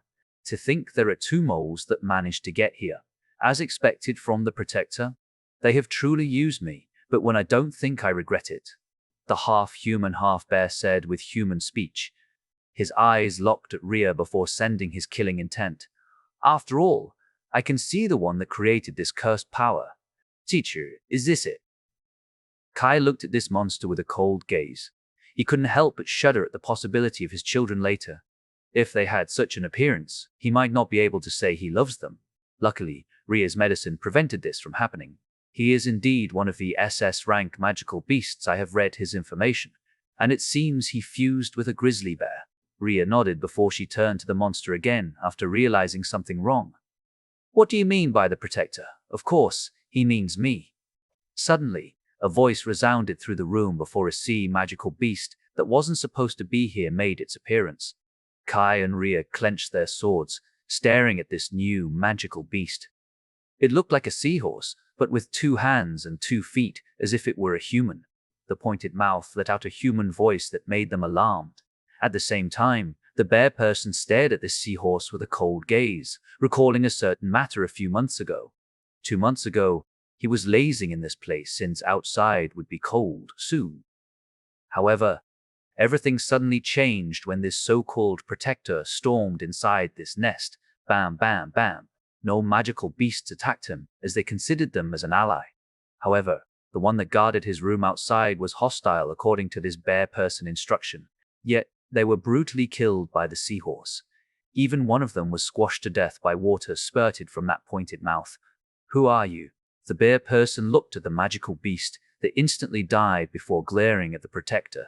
What the heck are you doing in my place? Your place? I don't think so. The seahorse snorted. I know everything about you, human.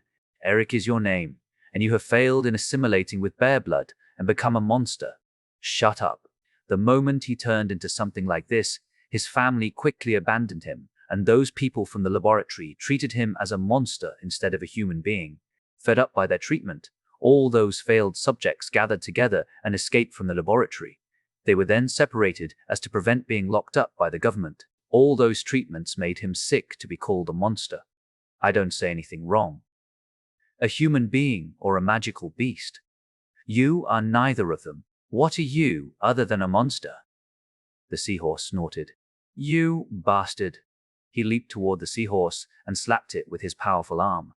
Suddenly, his view changed into the cave ceiling as if he was lying on the ground and stared up. You are no match against me. You may have power, but you can't control it. That's why you won't be able to defeat me. Shut up. The bear person, Eric, roared as he charged at him again. Yet, a moment later, he was in the same position, lying on the floor while looking at the ceiling. If you are not convinced, you can try again, but I think it's better to listen to what I want to say first. Eric clenched his fists. Although he wanted to beat this person, he knew he didn't have the power to do so. Who are you? My name can't be pronounced by human speech, though having a name makes this easier. The seahorse thought for a moment.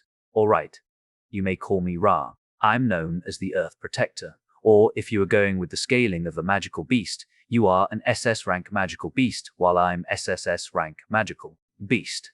Ra, the Protector, SSS rank magical beast. Eric furrowed his eyebrows. He knew about the scaling up to SS rank magical beast since it was him.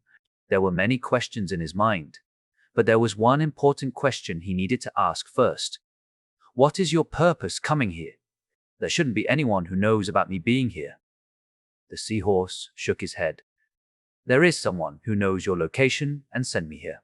As for my purpose, you can say, I want to kill an individual. Kill an individual. Yes, approximately 2 months from now, those humans will launch an attack on this place. I want to use this opportunity to kill an individual that I'm sure will come to this place. Who is this individual? We don't know his name. The seahorse shook his head. However, we know that he has extraordinary hearing. If I am a human, I will make use of his ability to control the entire strategy. The one who sent me here has been defeated by him in a strategic battle. It's because we don't know such a person actually exists. Has been defeated. Then, if you have been defeated, why will I trust you? I will also be defeated. As I said, we have no prior information about such a person. That's why we want to use the same strategy against him. He realized our presence because we talked. This time, I want none of us to talk like with a human speech. We will lure them to the middle region of this base and surround him from every direction. If a person like him were the head of their operation, he would surely target the mastermind first. That will be the time I kill him, said Ra with a cold tone. That doesn't mean I want to cooperate with you. That's why I'm going to give you something. I will teach you to use your power. And if we finish this mission, the one who sent me here will accept you as one of the protectors. At that time, you will evolve to a higher being. You might even be able to defeat me and destroy the facility that has turned you into something like this. Eric couldn't help but gulp down, tempted by the offer. He wanted to take revenge on those people who abandoned him and turned him into a monster. What do you want me to do? It's simple, Ra began explaining about his plan that would lead Kai into such a situation. He might hear the sound in the cave, but as long as no one actually created something special that could be recognized by those ears, Kai could only proceed blindly. Assuming there was no plan against him, this place created a good trap to kill him. After hearing everything from Ra, Eric thought the plan would only benefit him. Hence, he agreed to cooperate with him. Outside, Eric retracted his gaze before looking at the teacher and student duo. Ra smiled at Ria and Kai. This is the first time I have seen the Sword Maiden. Oh, it's how we call you, so no need to think about it. And of course, you, who are able to hear something that shouldn't be heard, a truth seeker, our world is screaming, have you heard it yet? Chapter 172. Ria's Past. Ria and Kai narrowed their eyes as killing intent were emanating across the room. You, protectors, really love spewing bullshit everywhere you go. Ria snorted. Kai didn't say anything, although he didn't believe this either, as he never thought about it after he learned about their existence. The doubt was still at the bottom of his heart. The words that the seahorse said earlier made the doubt resurface. Ho ho, do you think I'm telling a lie? No, I never lie. The seahorse smirked as he said to Ria, I am not like you who hide the truth of yourself. The sword maiden sacrificed half of her comrades to kill a single S-rank magical beast. No, I should say, the sword maiden killed them herself. You better stop talking, you damn beast. Ria released her killing intent even further. Those words made the memories she had forgotten to resurface. A decade ago, she led 100 elites to fight an S-rank magical beast, Golden Poison Dart Frog.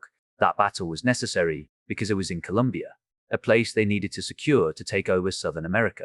As a leading genius, she naturally accepted the mission and went together with the people arranged by the military. She was a graduate of the magic school back then, so she somehow knew many people in that group. Most people she knew hailed from the top 10 groups in her generation. With experiences, they would be able to be commanders or generals in the future. Even her group came together with her. At that time, the battle was hard fought. More than 10,000 soldiers were suppressing the surrounding areas to ensure the battle against the S-rank magical beast wasn't disrupted. Ria and the 100 people attacked the toad that was known as poisonous. When Ria led them, they were able to escape death from poison and such, since she protected them with her sword. Unfortunately, it wasn't enough. The frog's skin was hard to the point. It was impenetrable, while the size was quite big, around 3 times of human size. If they continued fighting like this, their defeat was nothing but assured. She had no choice other than using her god-killing arrow. To create the most powerful arrow that was able to break the frog skin, Ria required 5 minutes without any interruption. As an S-rank magical beast, of course, it wouldn't let Ria do whatever she wanted since she was the #1 threat. The frog kept chasing her without minding the other 100 people. At this time, 4 of her former friends in the same group finally took the courage. They charged right in front of the frog and stopped it with their body, fully knowing that other than its hard skin lay a deadly poison that was capable of massacring many humans with a simple touch. Even so, they did it. Ria could still clearly remember what her friends said back then: kill the frog and become the hero of this era. We will be watching you proudly up high. Their actions were followed by the other elites. Some of them were the former top students, while some were older elites. They brought time with their own body, pinning the frog down with their mortal body. The corrosive poison skinned them alive before they were melted by the same poison. Yet another person would come again to stop the frog. Ria wanted to cry over them and charged at the frog, but she couldn't. For the sake of those who had fallen, she needed to kill the frog. Blood flowed out of her eyes as she channeled her energy to that magic. When the 5 minutes were over, she shot through the frog, creating a massive hole in the frog. However, half of the people had died that day. The people began congratulating her after it ended, as if she was the hero. Yet, the true heroes were the ones who sacrificed their lives. Ria and the other 50 still visited their graves at this time, but the start was very hard for Ria. She was the one who made the others do such a reckless thing, and bore the responsibility in her heart. Out of frustration, she flew to United Asia and met Kai, who was half dead. The time had stopped for her, but meeting him finally made the clock ticking again. He, who was dying, still wished to fight to protect little Michelle. Kai was the replacement of her friends in her heart, so she trained him by killing him continuously. She wanted him to know and get used to pain, so when he was in a perilous situation like her, he could still think the best possible scenario. Yet something in her heart gradually changed. Kai was a brat that always complained about her training, but still did it. Even when his body tattered or when he was sick, Kai didn't give up and kept following her training menu to the end. Before she knew it, there was an indescribable bond between them, and somehow she learned how to smile again. It could be said that her meeting Kai had saved her life. She was already in that age, and the pain of losing someone was too hurt for her. That was why she decided to consider Kai as her own child. She wouldn't let this child die and be bullied by others. After 1 year, Rhea had finally gathered the courage to go home and decided to research everything from him, her own son. That was why, when the seahorse suddenly made her painful memory resurfaced, she had a quite extreme reaction. "I don't say anything wrong. The friends of the group you had back in your school died because of you." The seahorse kept taunting her. "Shut up," Rhea shouted as her right hand threw the sword at a very fast speed. The seahorse looked like he was surprised, and the sword somehow pierced his heart. Kai furrowed his eyebrows and leaped toward Rhea. At the same time, the seahorse disappeared as it was his afterimage.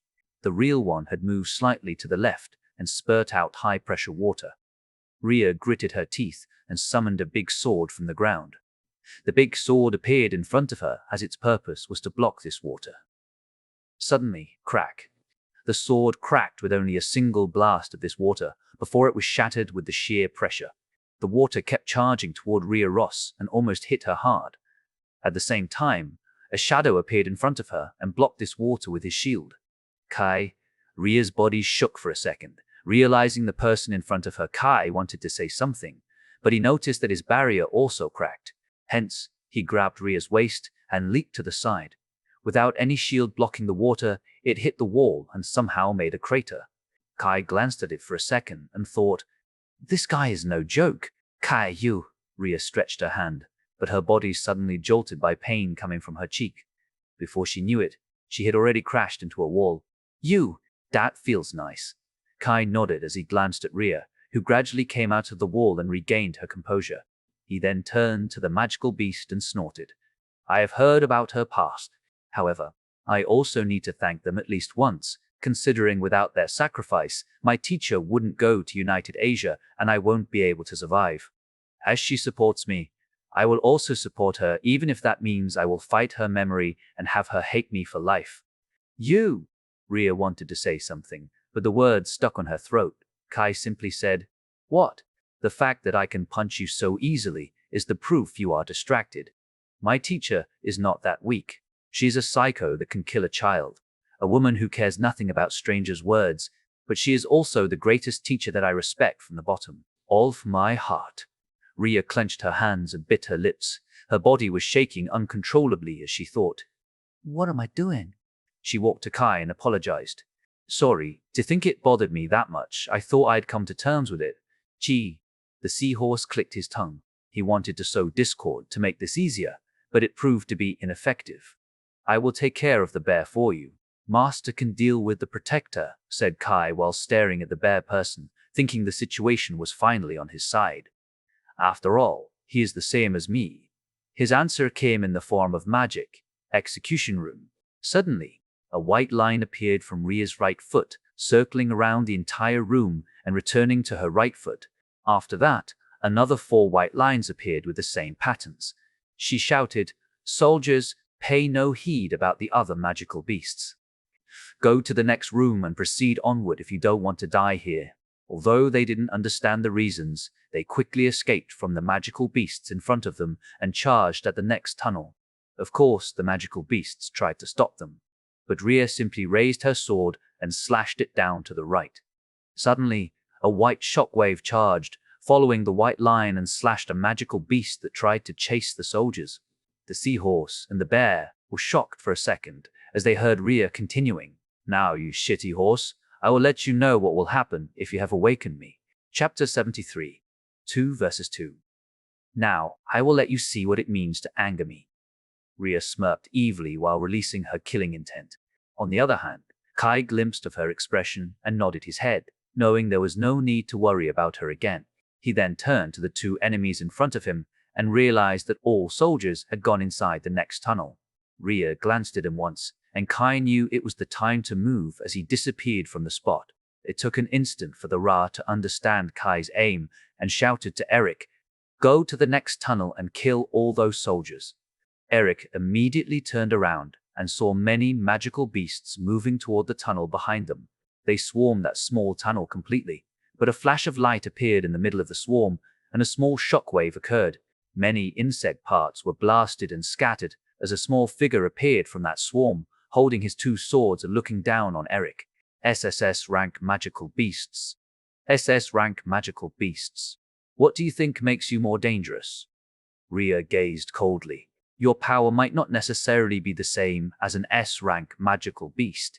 We have given you credit because you can move the magical beasts at will, not your power. Let this be a day for the human to welcome their new hero as it kills both SS rank and SSS rank magical beasts. You are talking big, Eric roared. Eric, Ra shook his head. Go kill that brat for me. They are student and teacher, right? We can make her realize the pain of losing her precious student. I shall let her know the true terror. Unfortunately, you are not necessarily qualified to make me experience that terror, Rhea snorted. Your previous plan was quite good if I didn't have a disciple. In fact, you should strike me at that time, rather than giving me more despair. This time, my student and I will bring you down together with the other magical beasts. There were still many magical beasts around him after killing the 7 around the tunnel's entrance. Kai took a deep breath as he looked at the magical beasts that were trying to stumble onto the corpses but still charging at him. Kai leaped to a few of them and slashed them with his vibration sword. Suddenly, a shadow moved toward him at a fast speed as it rammed Kai with its claw. He created a magic circle on his arms and slightly positioned himself to take this attack. From his right side, Eric appeared right in front of him, slamming his giant bear paw only to find it blocked by a measly green magic circle. Feeling he couldn't shatter this little magic circle as if something was repelling his claw, he decided to push him to the wall. Bam! Kai had no change in expression, even though he was in a dire situation. Instead, he simply waved his swords toward this paw. Except it suddenly turned around when the other paw was coming. Eric noticed that the first movement was a fake, while Kai's real aim was his right hand. Even so, he wasn't scared, believing his claws were stronger than these two swords since he didn't know about Kai's vibration sword. Unfortunately, this lack of knowledge haunted him right at this moment. Plang! As expected from a magical beast's claw, the moment he slashed it, he could still feel the resistance. Yet, his vibration was still far stronger than these claws, as it cut the claws as if cutting nails with a nail clipper. The fearsome paw suddenly turned into something cute and hilarious. Kai struck the paw with his second sword, sending the paw flying. The slash was too fast, as the blood even took another second before it realized and spurted out of his hand. The sword continued onward, planning to take the other paw. Eric realized all of this and leaped backward before clutching his right hand. Ah! He screamed on top of his lung as the pain didn't only come from the wound, but also from what he could see. Sometimes knowing there was such a wound itself made a person more conscious about it, resulting in the wound to feel more painful, and this was what EC experienced right now. Nice, Kai, Rhea smirked. Eric might not notice it, but he had stepped on a landmine. Beneath his feet was the white line Rhea made earlier. She quickly slashed that particular line and sent a white shockwave toward Eric Cheech. Ra suddenly appeared in front of the screaming Eric and raised both of his hands together, receiving this sword wave in Eric's stead. KH. At the same time, Kai also leaped toward these two, planning to kill either of them. However, Ra suddenly used his tail and grabbed Eric before throwing him to the side. Seeing this action, Kai knew that it was better to strike a powerful blow on this seahorse first before going to the screaming Eric. Suddenly, Ra swept his tail once again, sending blue crescent-shaped water. Kai opened his mouth slightly after learning about the state of this attack. It was still in a liquid state like earlier, but forced to cut him. Water was one of the things he couldn't cut, even with a vibration sword. Hence, he raised his hand and created a huge green magic circle to protect himself. Bang! The loud crashing sound echoed through the entire room as Kai's shield had a huge crack on it. Luckily, it was still able to hold on as he proceeded toward the seahorse. He slashed his right sword toward the tail to cut this dangerous part to lessen the burden of his teacher. At the same time, Rhea also appeared right in front of Ra and slashed both of her swords toward his neck. Although her sword couldn't penetrate his skin, she still needed to take away a portion of its attention, so Kai could deliver his attack. After all, he might be the only one that could pierce through Ra's defense. Unfortunately, Ra was still one step ahead. A water bubble appeared beneath his feet before it burst out, creating torrential water upward. The water struck Rhea's and Kai's swords at the tip of its blade, causing both of them overwhelmed by the centrifugal force. Not able to hold their swords from such a force, their swords flew upward despite all the efforts they spent from holding the swords. Kai and Rhea quickly leaped backward, ready for any other attacks. Noticing there wasn't a single attack, Kai pulled out the spear on his back and spun his body mid-air, throwing the spear toward Eric. Like teacher, like student, Rhea also had the same thinking and threw a spear that she just synthesized. Ra gritted his teeth and appeared in front of Eric before creating the water wall to isolate them in the corner. The student and teacher duo also regrouped as they stared at the wall made of water. Kai glanced at her, asking what to do with a single gaze. On the other hand, Rhea simply pointed at his sword and made a horizontal gesture with his thumb in front of her neck, telling him to kill those two with his vibration swords. After that, Rhea created chains and a sickle before throwing it to grab Kai's sword that was stuck on the ceiling. Your sword. At the same time, Ra hit Eric's head with anger. You fool! Can't you stand that simple pain? You would die in that instant if I didn't block their attacks. Besides, you need to stop underestimating your opponents just because you gain strength. You don't even use your magic arg.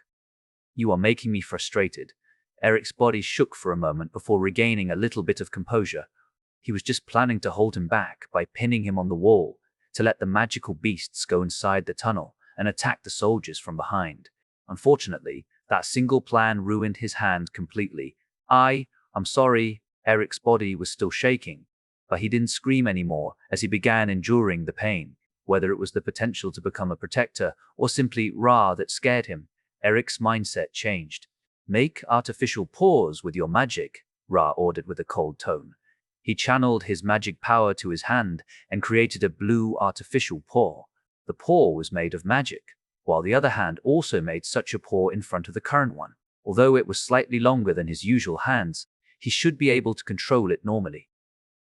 Noticing Eric had regained his calm, Ra waved his hand. The water wall slowly dissipated, as if there was no water from the beginning. Even the ground wasn't wet.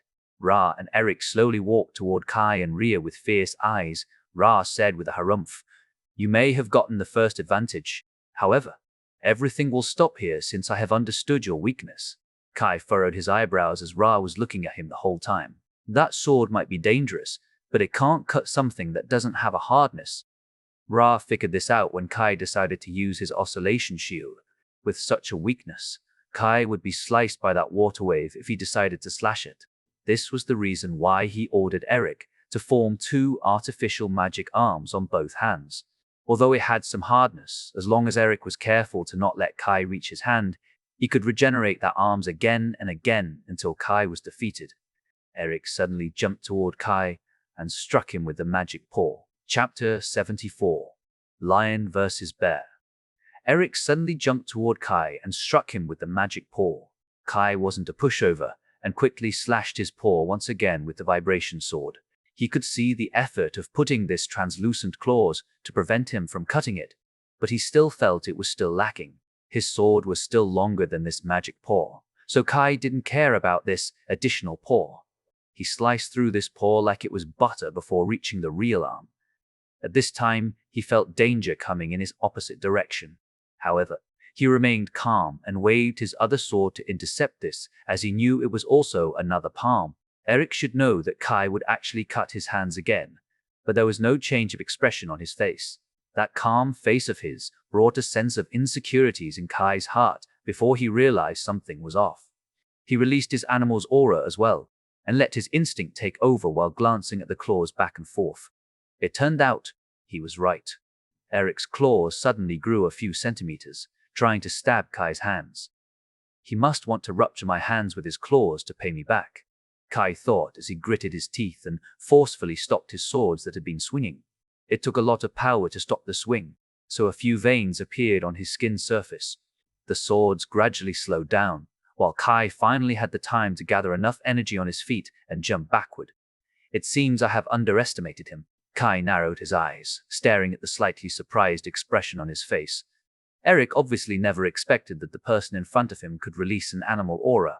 There were a few people who came to his mind, but only one could fit everything, especially on the teacher and student relationship part, I see.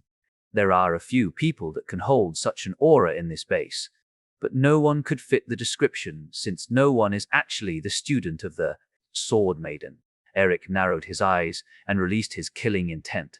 You must be the first Zodiac, and without you, there is no way I will become like this.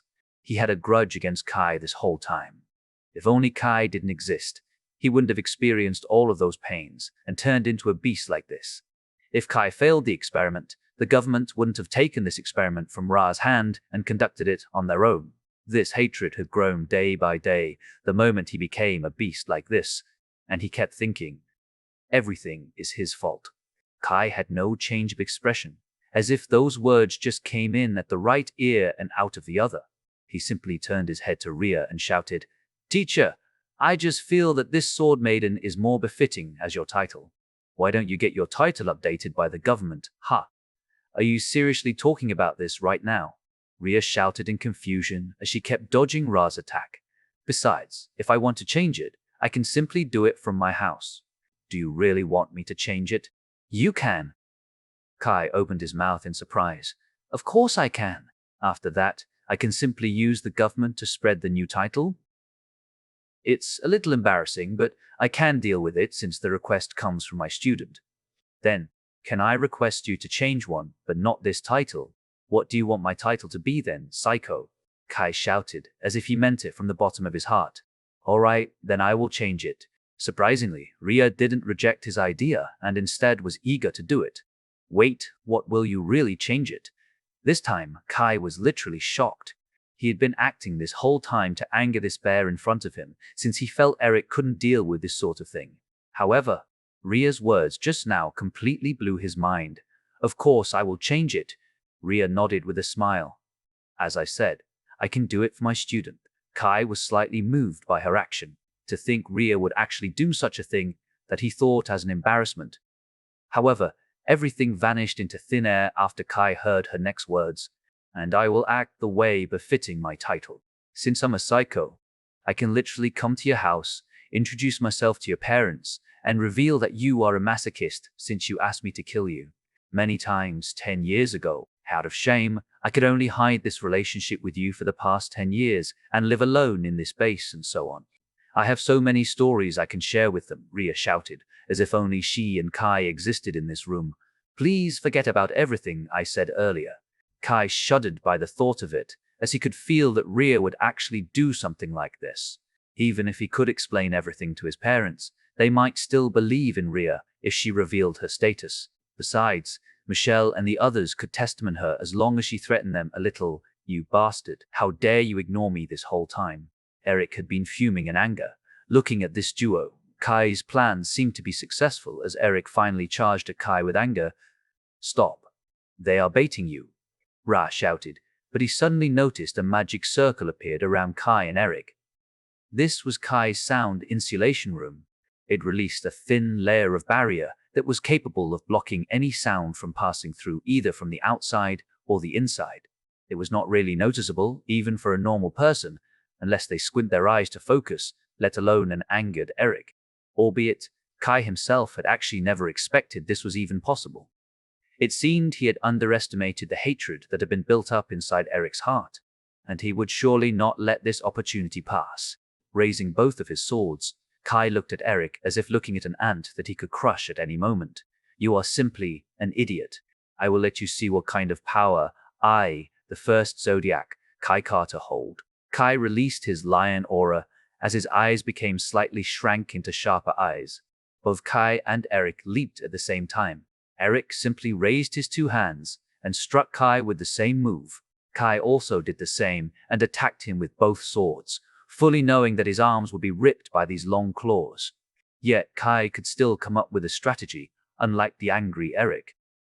He suddenly let go of his swords while creating a green magic circle on each hand. There was no sound for the contact between the magic circles and the claws, but it was easy to see that Kai had successfully stopped Eric's attack. Although he wasn't an African lion, he had once read material about his own animal blood, lion blood. At some point, he stumbled across a very old report where a grizzly bear killed an African lion within a few minutes. The grizzly bear's paw had gone into a lion's skull, causing it to die instantly. The reason was pretty simple. In terms of physical strength, the muscles of the African lion were stronger than that of the grizzly bear. On the other hand, the grizzly bear was heavier, longer, and taller than the African lion. In addition, it could stand on its feet for a longer period, allowing it to gain a massive advantage of this duel. Unfortunately, Kai was a human, and that advantage was literally gone. It might have a powerful swipe due to its body weight, but once stopped, grizzly bear would simply become a prey for the African lion. After stopping the claws and the weight behind this swipe, the magic circles dissipated as Kai grabbed Eric's two paws. "Let go of my hands," Eric roared, struggling to break free from Kai's grasp. He noticed that he could still push Kai away by throwing his body weight against him. But Kai also thought the same thing. As soon as he felt the sudden change, he acrobatically leaped on top of Eric and kicked him on the back of his head, causing him to fall down to the ground. He simply leaped once to grab his swords, ready to kill Eric. "You bastard. I will kill you." Eric wanted to get up, but he was pinned down by Kai's foot right on his neck. His neck was still considered as human, so one stomp from him would be enough to crush all the bones there and kill him. Yet, Kai didn't do so as if he wanted to say something. "You are simply a moron. I don't know about the government and their research team, but I know my teacher well. She is not a person who will give up on you just because you have turned into a monster. She will probably cure you or kill you right away, depending on your mental state. I have my own investigation as well, and know that she has protected every right on the subject of this experiment. The government couldn't force someone to take the experiment if they don't want to anger her. That's why I believe they have asked you too. Except since you failed to bear all those pain, you decide to blame it all on others." Kai paused for a moment and said in a cold tone, "You are pathetic. Farewell." Kai stabbed downwards, right into his brain, albeit this time he didn't manage to do it, as he heard a cracking sound from the left, followed by his teacher's shout. "Crack Kai, watch out." Chapter 175. When the teacher and student get serious. "Kai, watch out." The moment Ria's voice resounded in his head, he quickly raised his left hand, creating his oscillation shield to block an incoming attack from the left. However, he realized that the push was hard, to the point it launched him to the wall almost instantly. By the time he realized that his oscillation shield, Ria already created a powerful shield that appeared from underground, redirecting the water to somewhere else. Kai was astounded after he saw that Ra finally appeared on Eric's side again. He had known that his sound insulation room to be a double-edged sword. Eric couldn't hear Ra while Kai couldn't hear as well. This was precisely the reason why Kai built a slightly wider room in this small underground area. The time from when the attack broke his magic to reach him was enough for him to react and either block or dodge it. However, it seemed that Ra was still better than his expectation, since he could attack him while being rammed by Ria. Even he couldn't withstand Ria's continuous attack while protecting someone. Yet, the seahorse actually could, showing what it meant to be an SSS rank. Magical beast or a protector. Kai took a deep breath, calming his heart down and trying to come up with a plan. Ra would probably use the same technique earlier to protect himself and Eric, so attacking him blindly was a bit hard. On the other hand, if they didn't attack in this precious chance, these two would be able to restart the battle again. By the time he came up with a plan, Ria already executed one. The white line suddenly changed position, as if she removed the first one and created this one. There were two focuses on this ring. One was for her, and the other was targeting Ra and Eric. She slashed her sword 2 times, sending shockwaves from 2 opposite directions. "Ch! I still fall short by a few seconds." Kai clicked his tongue, noticing yet another point that he couldn't match her. He pulled the last spear on his back and threw it toward Eric's head. Ra raised both hands, stopping the 2 shockwaves with his bare hands while knocking the spear away with his tail. "See, just like you have noticed his weakness, I can also notice your weakness," Ria smirked, looking at Ra while ready to swing her sword once more. Ra furrowed his eyebrows, noticing how she positioned the line. It wasn't only to attack him, but she was also planning to attack Eric, even if he threw Eric again to the wall. Kai also realized what Ra's weakness was, and murmured to himself, "I see, it's the area of contact. Before, we slashed him from the side, so we had a huge area of contact, allowing him to blast our swords away. If we actually slashed him vertically, The contact area is only that thin, sharp edge, so we won't feel too much force. That's why he actually used his bare hands to stop it, instead of the water wall again. I'm not the same as me from 10 years ago. With my strength now, that frog wouldn't be able to kill any of my friends before it dies in my hand, Rhea smirked. However, Kai somehow felt this smirk wasn't directed to Ra. Instead, it was telling him something. Kai only realized it 5 seconds later, and he quickly retracted one of his swords while creating a magic circle on that hand, as if carrying a shield. He looked like a knight with sword and shield at this time, ready to attack them at any time. It seems the one you choose to cooperate with is so useless. Rhea laughed, looking at Eric, who was still lying on the ground. The kick on the back of his head almost took his consciousness away. Even saying those words to Kai earlier took all of his energy before his consciousness became fuzzy. Don't be too proud, human. We are fighting on the land. If you were fighting me in the sea, you wouldn't stand a chance. Ra could only grit his teeth. As Rhea already said, his prowess didn't really have too much difference than an S-rank magical beast, especially on the land. The only way to do it was to have Eric stop Kai while he was fighting. Rhea sadly, Eric seemed to be a burden instead. He thought about running away, but this teacher and student duo would surely not let him. At the same time, no magical beasts would come to this place because of those soldiers. Ra was on his wits' end since Eric still needed 1 or 2 minutes to grab his consciousness back. At the same time, he couldn't see any path to victory. Should I sacrifice this useless bear? A dangerous glint came out of Rhea's eyes as she released her aura, swinging her swords twice. The shock waves attacked didn't come in the same direction from before, but still in the opposite direction. Ra quickly destroyed the 2 shock waves and glanced at Kai. Surprisingly, Kai didn't move this time. No, the correct way to describe him was that he moved forward slightly, but stopped as if he realized Ra would destroy it instantly. Why don't you attack me again, idiotic seahorse?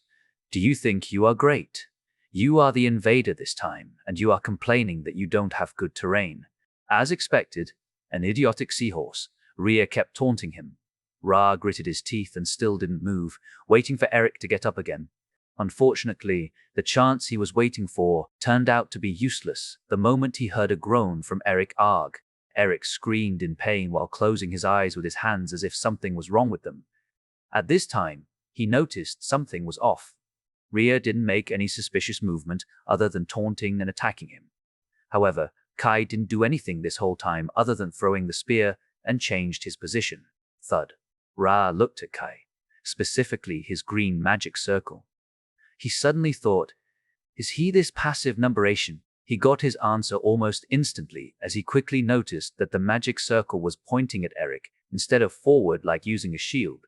A water bubble appeared beneath his feet and created a water wall to block Kai's area. He suddenly realized that Eric's symptoms lessened and knew it was truly Kai's attack. Time to go to the second phase then. Kai clicked his tongue and muttered to himself.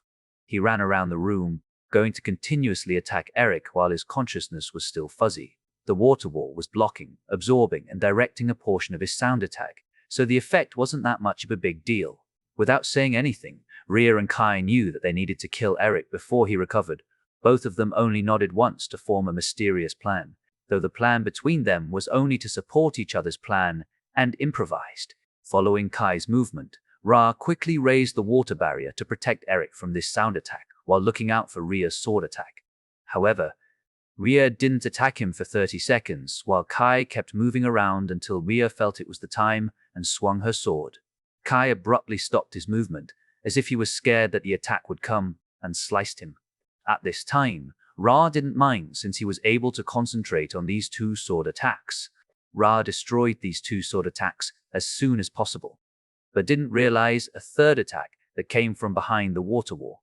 It somehow became his blind spot, and only after the third shockwave cut through his water wall that he somehow realized it before destroying it with his fist. Arg. The scream made him realize that Eric was still lying on the ground. The shockwave had cut his other hand. This one-moment confusion created a chance for Kai, who had stealthily come right behind the water. Kai slashed his swords at the same time from above to make sure the point of contact was smaller. It penetrated the water wall, Kai felt the force that was trying to blow his sword upward, but still manageable. Ha! Kai let out a roar as he tried to cut both Ra's hands, albeit the force from the water slowed his advance. After slightly slicing Ra's shoulders, he somehow managed to react and duck down. Unfortunately for him, this duo was a little bit abnormal. The moment Kai made his appearance, Rhea already had another 2 sword strikes that came from his left and right. Ra blocked it again with his 2 hands, but there was suddenly one strike that was sent slightly later than the 2. Ra spat blood. Even though it looked like one strike, it was a few strikes that came one after another, slowly piercing through his skin. If one wasn't enough to make a single wound, Rhea simply thought about attacking a few times, and the result was in front of her eyes. But the attack wasn't over yet. Due to the lack of concentration, there was a slight gap in his water wall, allowing Kai to slash his swords with all of his strength. Cage. Enduring the pain on his back, he leaped a little bit backward as he knew there was nothing he could do other than avoiding this attack. He shot out water to blast Kai away, so he didn't kill Eric. Rhea finally used this chance to send 4 attacks to Ra. The first 3 came from left, right, and behind him, and were handled by his 2 hands and tail. Surprisingly, the last one ran through the ceiling and came from the front. It was at this time he realized what was going on and shouted, "Shit!" Chapter 76, Win Shti. Ra finally realized their plan. He thought he was their target by acting like they wanted to kill Eric. Rhea and Kai even wound him twice to prove that, if he was fighting after these 2 wounds, they might be able to heavily injure him before killing Eric, who was still on the ground. Yet, their true target was Eric all along. These 2 wounds on his body were just baits for him to focus on defending himself. Yet, Rhea actually sent a delayed attack that went through the wall, going to his blind spot before slicing Eric into 2. Despite having these many disadvantages, Ra still managed to react. He might be away from Eric, but he could destroy the shockwave before it cut Eric into 2 or so. This was what he thought when he turned around and spurted out high-pressure water toward the shockwave, planning to blast it away. Unfortunately, Kai leaped and positioned himself between Eric and Ra with his oscillation shield. The water jet hit Kai's oscillation shield as he stabbed the ground with his sword and deactivated his vibration sword as to prevent him from cutting the ground. Like the previous time, Kai would always be pushed back by this water jet. However, he quickly tightened his clutch on his sword, using it to hang on until Rhea's strike killed Eric. "No, you won't." Ra poured more power inside this water. Unfortunately for him, Kai suddenly shifted his shield a little bit, pointing it a little bit upward. He redirected a portion of the water to the ceiling to lessen his burden just for a few seconds. Slash. A few seconds later, Rhea's attack finally cut Eric's head, killing him on the spot. There was no scream or whatsoever, but Kai, whose back was facing him, could hear that Eric had died. Without wasting any energy, he quickly jumped and used the force from the water to retreat. At this time, Rhea appeared behind Ra, slashing both of her swords on his neck. Ra could only click his tongue when Eric died. The only possible option for him was to escape from him, albeit Rhea and Kai each guarded the tunnel's entrances. At first, he believed that he and Eric could do the same thing when Kai arrived to make sure they could kill him. Yet, their strategy became useless with Rhea's appearance. Ra grabbed Rhea's swords easily. Her strength was nothing compared to Kai, and there was no trick, such as vibration sword. He was ready to launch Rhea with another burst of water from his mouth, but noticed Kai's movement behind him. Kai was moving according to Rhea's movement. It was possible with his ears, as he was already a few meters away from Ra with his vibration sword. Kai and Rhea suddenly felt danger coming from Ra as they saw water bubbles appear around him. They first thought it was another water wall, but something was different, especially when Kai shouted, "Retreat!" Kai quickly used his oscillation shield, knowing he couldn't stop his momentum while Rhea jumped back as a few giant swords came out of the ground. Suddenly, the same water wall actually appeared from Ra's feet, but it wasn't going upward. Instead, it shot at them. Kai was blown away once more, while Rhea had an easier time since the swords could block it. Kai, change of strategy. Follow my lead completely. Rhea suddenly instructed out loud. They didn't have too much time for this. He still needed to solve this protector before rescuing the other teams. The only way to do it as quickly as possible was to let her be in charge. Kai had no objection to this plan, since he knew how dangerous Ria's attack was. The white lines were altered once again. Kai didn't know what she was thinking, but the position of the white lines was so perfect, as if it was targeting Ra. Suddenly, many magic circles appeared on the white lines, numbering 30 magic circles. I see. Kai took a deep breath as he felt the similarity of this magic and the one that she used in their fight. The answer came when he saw 3 magic circles summoned a sword each. The sword was slightly larger than the one she used in their match, but it suited the size of the magic circle well. Luckily, we are underground. Ria smiled and raised her sword before waving it downward.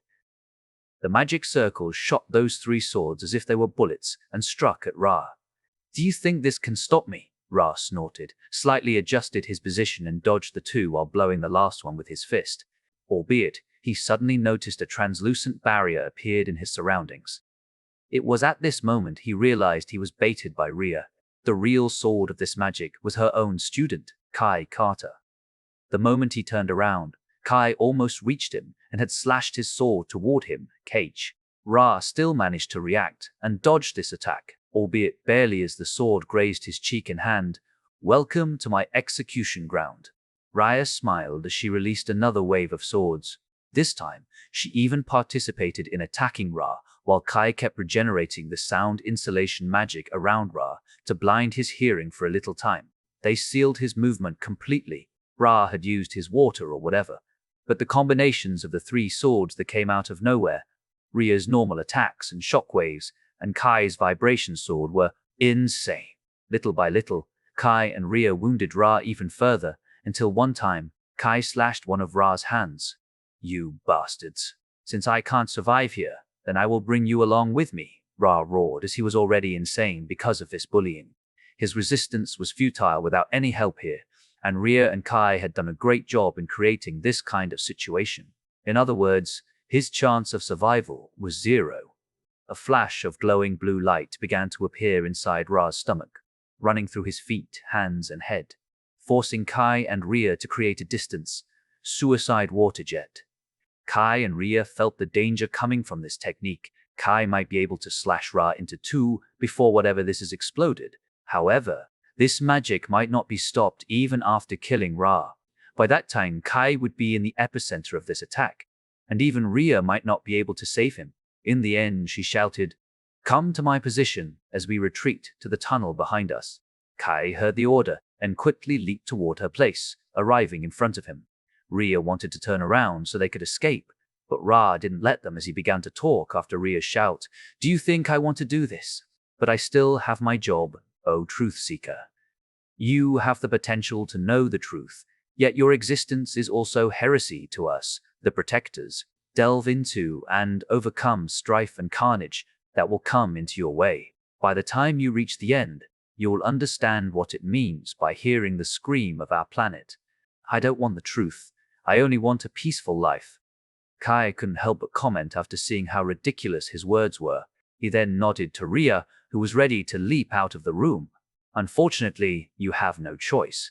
Ra activated the magic inside his body before Kai and Ria could escape. Knowing his end was only 2 seconds away, he uttered his last word. "Long live protectors." Boom. Ria and Kai instinctively turned around, feeling the danger on their back, sword shield. Ria used the same magic where a giant sword came out of the ground and acted like a shield.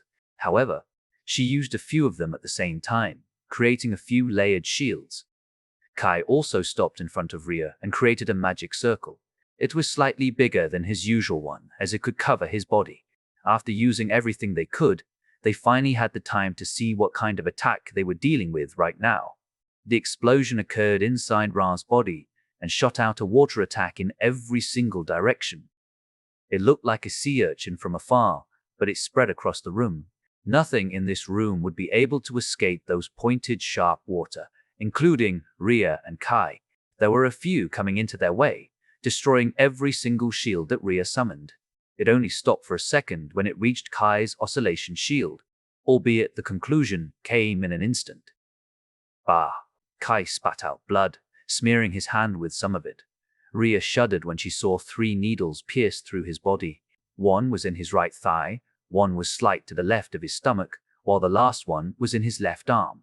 The blood started to bleed, dyeing the uniform and the water red. His magic circle had so many cracks caused by countless needles, as if it would break at any moment with 3 holes that the needles caused. After such an injury, Kai didn't utter a single groan because of Ria's training. He had gotten used to pain like this. Kai was panting and checked his body. The holes weren't that big, only around a normal bullet. I'd gotten many wounds like this in the past, so I should be okay. The stomach one was also around the edge, and by the look of it, it missed the vital area. Kai, Ria shouted as he saw Kai almost fell on his knees and caught him. I am fine, teacher. The wound you gave me was far more deadly than this, so I should be able to continue, Kai said while panting. Besides, I still need to finish this mission. Don't worry, Ria was shaken by his words. She quickly checked the wounds. Still, I wish I had more magic power in me. Kai sighed with a little smile. Chapter 117, Reaching the Middle Region. Still, I wish I had more magic power in me. Ria almost forgot about this. 90% of Kai's magic power was inside Tasha at the moment. If he had that magic power, an attack like this wouldn't even make a scratch. However, Ria didn't say a single compliment or consolation. Instead, she said, You have chosen this path yourself. That magic power is also a curse like you. Yeah, Kai smiled. Even though they were talking, Ria still did the first aid by using her own clothes. Her movement was quick and precise, completing the first aid for all his wounds within 2 minutes. Magic power is giving us superpower strength. They are usually increasing basic human ability. Like me, who is only a normal human, have the ability to be a human weightlifting champion before the earth transformed. For you, all those powers go toward your ears, enhancing your ears even more. It's even more so with that amount of magic power. Ria looked at him. Kai sighed. Indeed, it didn't increase my range, though instead it increased the sharpness as if there was a sound amplifier near my ears. I have created the prototype about it after finishing the first 10% device, the one that you are using right now. I should be able to make it in another 1 or 2 months. But are you sure about this? Ria asked. Yeah, I think my limit is 30%. Kai nodded. After all, I had a lot of magic power that gives out a very high volume to my ears, so I think 30% is the best. I didn't have this problem when I was a kid since I had no magic, but now I might go insane if I need to live with it for the rest of my life. Luckily, you met Tasha, Ria smiled. Indeed. Kai nodded. Just like how Via's light magic was different from normal, Tasha's space magic was also the same. Her space magic slightly leaned to the sealing magic, and, to his surprise, could also seal his magic power. He thanked his parents for adopting Tasha and Tasha herself. Ria wanted to talk about this, but they had more important jobs to do. She pulled him up and carried him on his back. Although I want to have a talk with you, we need to search for Evan Young first. Wait, teacher. Let's search for Commander Alicia first and bring her to the middle region so she can set up a defense line. Kai didn't object to being carried on her back since he couldn't move so much with this kind of wound. He just stated his objective. Ria thought for a moment and shook her head. She began running onward with a sword on her right hand. My first priority will be bringing you to Evan Young. I don't care about your instruction right now, teacher. Kai furrowed his eyebrows. I know what you are thinking right now. Firstly, you must think about dropping you in the western region, right? Kai couldn't answer her and looked down. Without their commander, Alicia, the support army will crumble. In other words, one of us needs to stay, or both of us. After that, there is a chance that Evan can't come to this place, or will need a long time. And you might think that you can get another aid from the support army, since it's one of their purposes in this situation. However, your injury is quite serious, and I doubt the first aid will last you that long. The medics won't be enough for me. Ria snorted. Anyone can tell me I'm selfish, but I won't care about those few hundred soldiers if my student has yet to recover. Still, Kai bit his lips. The plan in his head was the best plan for their current situation, but Ria seemed to be very stubborn on this matter. She taught him to withstand the pain and made a contradictory action herself. Out of frustration, he ordered, even though he knew she would reject it right away. Teacher, I order you to head to the western region. Have you gone desperate? Ria snorted. I am not a part of the army right now. Your order means nothing to me. Besides, you dare to order your own teacher. Do I still need to teach you about respect? I know I am contradicting what I taught you in the past. But you know what? You are the one who actually changed it. You give me the reason to be selfish for my own family, no matter how wrong it looks. Kai gritted his teeth. Ria indeed taught him to make the most rational decision. However, he could only make such a decision when his families weren't involved. In fact, he still held this belief in his heart dearly. That was why he always used his oscillation shield and took the full brunt of enemy attacks. Ria seemed to have adapted this belief. Although it wasn't literally the same, it was still very similar. Kai struggled a little, but Ria's grip was too strong. If he distracted her more, it would be dangerous, as they were in the middle of magical beasts. They also had passed the 30 men in front who happened to see them. They definitely thought it was weird at first as to why Ria would carry him, but dispelled that thought as soon as they saw his wounds. Ria gave them an instruction to join with the original group as they stormed inside the swarm of magical beasts. Knowing it would be best to follow her wish, Kai decided to give her the instruction on where to go. Ria, obviously, didn't believe him at first, thinking he still wanted to direct her to Alicia. Hence, she took a look at the map and finally confirmed that he didn't trick her. Kai decided to help as well by throwing spears that Ria synthesized, albeit took all of his energy. His injured body really restricted his movement at this time. They were going to the biggest group inside the middle region, since Kai informed her that Yuki was going to construct a sloppy, natural stronghold. After another 10 minutes, they finally made it. Out of my way, Ria shouted as she stormed inside the tunnel. They just arrived in the outer ring, as they still had a few minutes of running before arriving into the center of this stronghold. However, they suddenly heard a sound echoing from the other side of the tunnel. That voice, Professor Ria. This female's voice startled Kai and Ria as they recognized it. Ayaka, huh? Ria furrowed her eyebrows and didn't say anything until they arrived in front of them. Yet, she could only see Ayaka and Tasha here, looking a bit tired. Why are there only two of you, Professor? A trace of happiness appeared in Ayaka's face, as if hope just came in, but it turned abruptly into a shock when she saw Kai on her back. Kai, what happened? He needs treatment from Evan. Where is he? They are inside, Tasha quickly shouted. She was worried about Kai's condition, but looking at his wounds, she wasn't supposed to halt them any longer. As much as she hated it, she decided to say it. I and Ayaka are in charge of this tunnel, so go ahead. We will stop every single magical beast here. All right? Ria nodded, noticing around 50 soldiers on their back. She quickly continued her way toward their headquarters in this stronghold. Meanwhile, Ayaka looked at Tasha with a confused look. You are not going to do anything I can stop them here alone, no. We need to set our priority right. Tasha shook her head. Besides, he will be fine within a few minutes and start turning the situation around. Our job is to kill as many beasts as possible. Ayaka sighed and nodded. If you say so, I will also help you. Haha. Though I hate to admit it, you are also one of us. I want to release this anger to the right place. Can you keep up with me? Tasha smiled. The way I am now, I can definitely say, I will keep up with you. Ayaka smiled.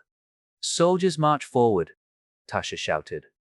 Not long after going through the base, Ria arrived in their headquarters.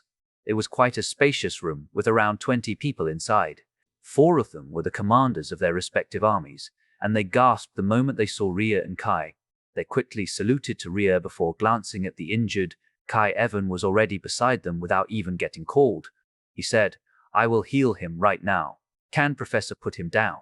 Ria nodded and put him down before looking at the 4 commanders. We don't have much time.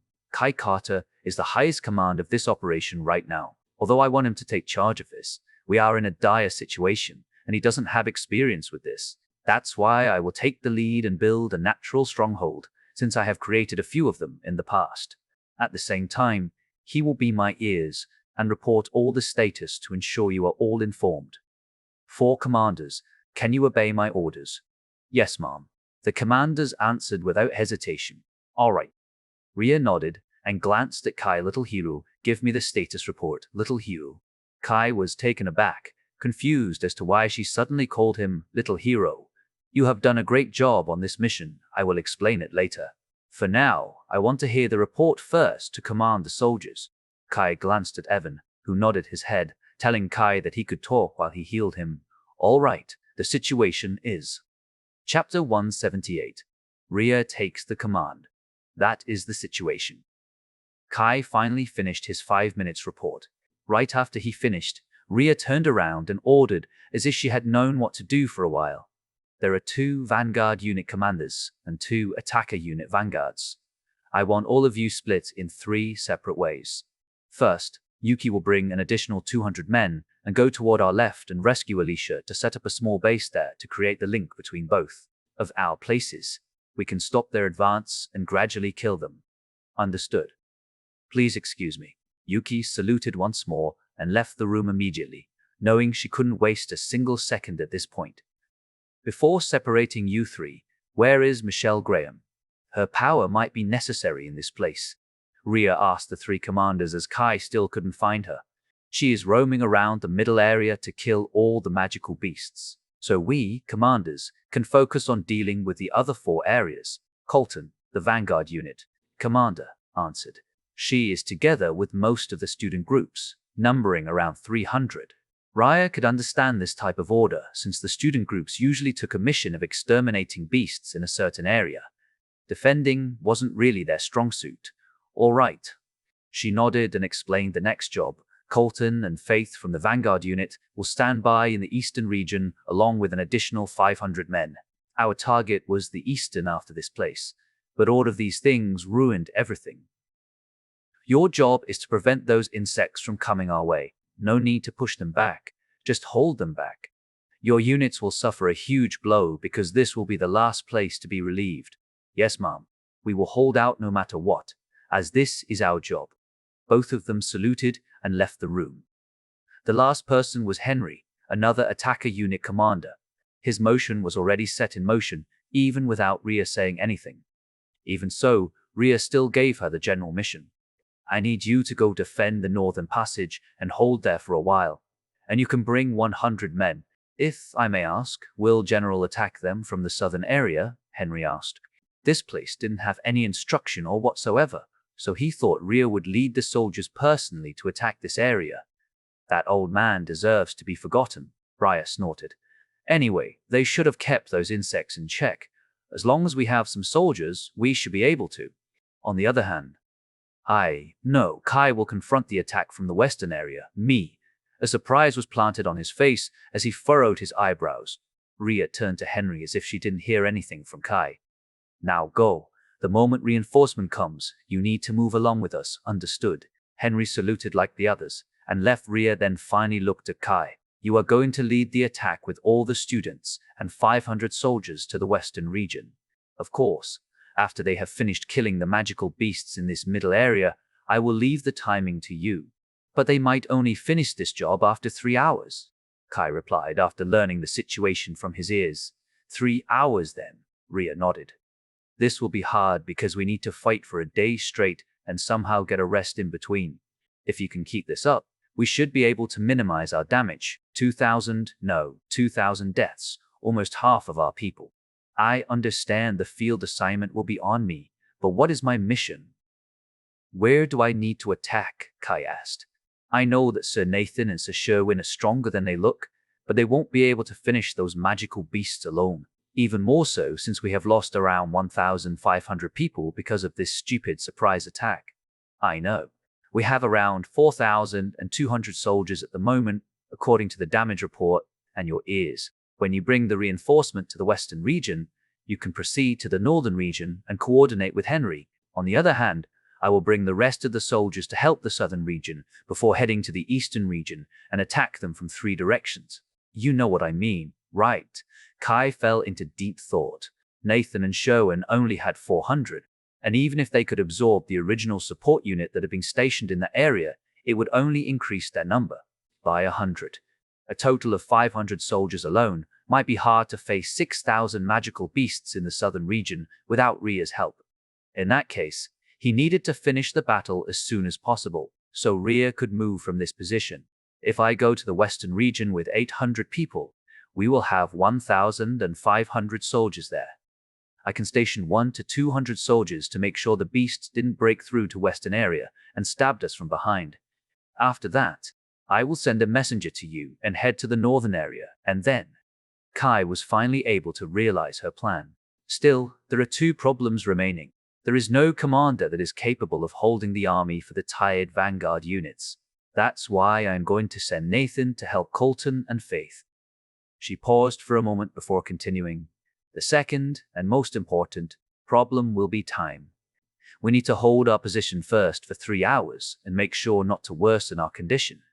She smirked while looking at Kai. When you were in Russia and overwhelmed by the situation, you could actually set up a little stronghold and waited for a few days there. Of course, you needed around 100 people, but it shouldn't be that hard for Kudo Group to escape with 100 people and not rely on your teleportation ability. Unfortunately, you didn't have knowledge about it since I had yet to teach you back then. This time, I will show you how to make a natural stronghold that uses natural terrain as our advantage. Are you ready to learn again?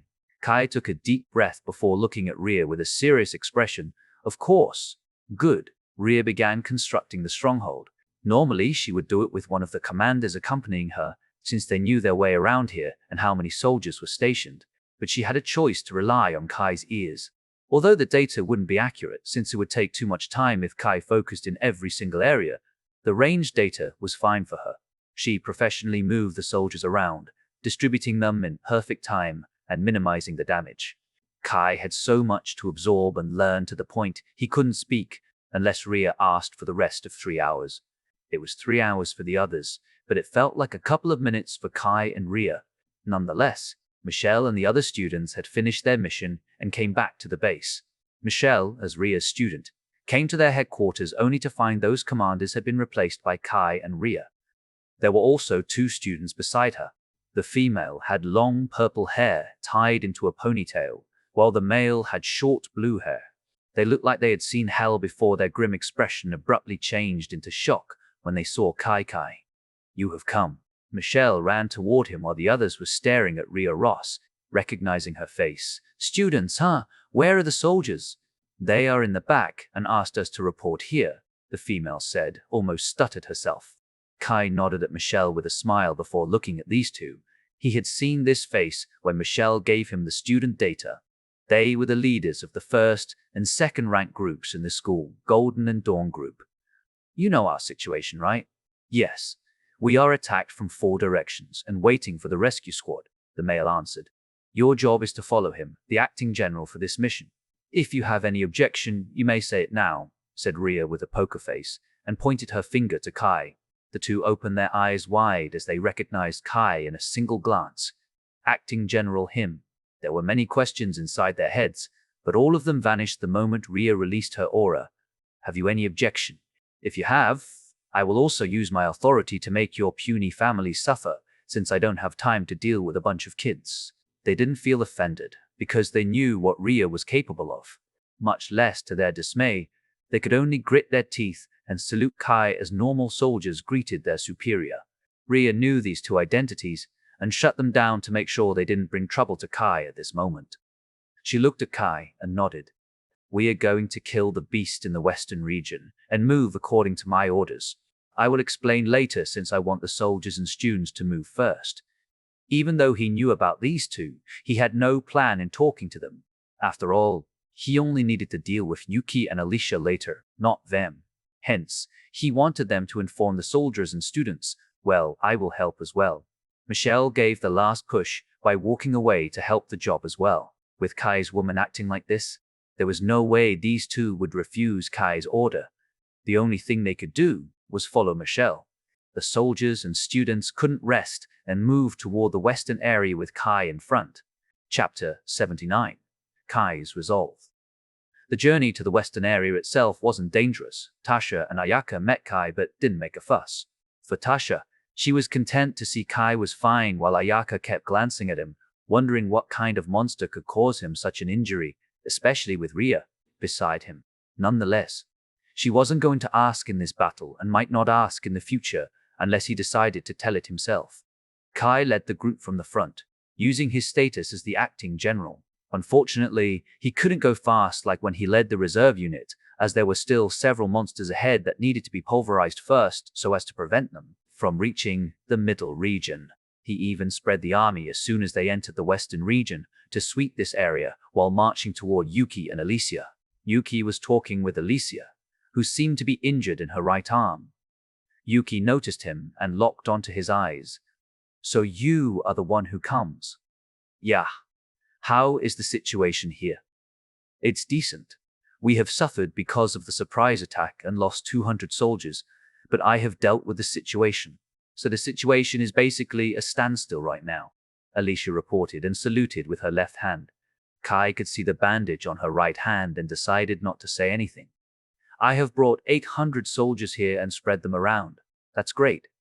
With the reinforcement I have earlier and Alicia's support unit or defender unit, we should be able to clear this area pretty soon," Yuki exclaimed with a happy tone, as if hope finally appeared in front of her. Kai thought for a moment and nodded. "What is our current number?" "My unit still has 500 soldiers. Yuki comes with 200, while you bring 800, Alicia answered. "That's good. We can clear this area within 3 hours if Yuki and I join the fight." Kai nodded and paused for a moment. He stared at Alicia's right hand before looking right onto her eyes. "Although an injured person needs to rest, I'm afraid the situation won't allow us. That's why, if you are unhappy with this mission, you can hate me all you want, but you still need to accept the job." "Don't worry, sir. My hand might be broken, but I can still command the soldiers," Alicia replied with a serious expression. Kai couldn't help but smile. He continued, "If your mission is to hold the magical beasts from going to this place, how many people will you need? May I know the number of magical beasts and their current situation?" Originally, they had 6,000 magical beasts, but it should be less as Vice General Sherwin and General Nathan have been leading the army to clean them up. Unfortunately, they only have a small number, not enough to kill them all. It will be different after we conquer this place. Commander Yuki and I will go to the northern area to sweep them and make our way to the eastern region. The safe area in the western region allows my teacher, Ria Ross, to help the southern area. Kai explained the situation. "I see. We are still going to clear this place. But knowing their number and such, it will surely be a horrendous experience for the soldiers and students." Alicia let out a long sigh. "Even so, we need to have them tirelessly fought until we clean this area," Kai said with a grim expression while clenching his palms. "The fault is on me. To think I was played by them." "Do you know anything about this strange situation?" Yuki asked. She also noticed the word "them" in his mouth and continued, "Maybe. There are intelligence beasts in this area." Kai thought for a moment. He didn't know whether SS rank and SSS rank magical beasts could be disclosed, but he could certainly answer the question with this sentence: "Worse than them." Yuki and Alicia exchanged looks as an idea flashed in their mind. There were only two things worse than intelligence beasts. One was the S-rank magical beast. However, there were no magical beasts nearby, since they would usually call all magical beasts if they felt threatened. Even if it were an S-rank insect, ferocious animals like bears, tigers, and so on would still come. That only left with a second choice. Their rank might not be enough to know about the truth, but there was always a rumor that had been lingering in their ranks. There were still existences above S-rank magical beasts, and they felt it was related to this situation. Yuki quickly said with a troubled expression, "This is not your fault. Still, this is a problem. We need to deal with them as well." "No." Kai shook his head. "There is no more threat. If I could say, we are fighting with time." Alicia narrowed her eyes and said, "If I don't need to deal with anything, 150 people will suffice for me. Not only will I block them here, but I will also make my way toward the nearest general. This way, the sweeping process will be more effective." "Are you sure? Although I'm a commander, my strength is the weakest." Alicia smiled weakly. "Your eye and mind for tactics could be said on par with the best of strategists. Yet you are also formidable enough to personally inspire men by leading the charge. However, I'm lacking in the latter aspect and, in fact, not enough to achieve my current position. The only thing that allows me to reach this place is my brain." Indeed, she usually got the position as a strategist in a mission. If she says 150 are enough, then it's truly enough. "Trust your commander a bit more," Yuki added with a smile. Kai looked at Alicia's eyes for a few seconds before he nodded with a solemn face. I understand. I will entrust this mission to you. Yes, sir. Leave it to me. Alicia straightened her body and saluted. Commander Yuki, we still need to finish this battle within 3 hours. In other words, you and I need to clear every nook and corner to make sure none of the magical beasts are able to attack us or Commander Alicia's unit from behind. This will be tight, but will you accompany me this time? Yes, sir. Yuki had no need for words for this man. Although his accumulated experience wasn't enough, his individual might alone have exceeded her. She wondered if the government bestowed him a rank.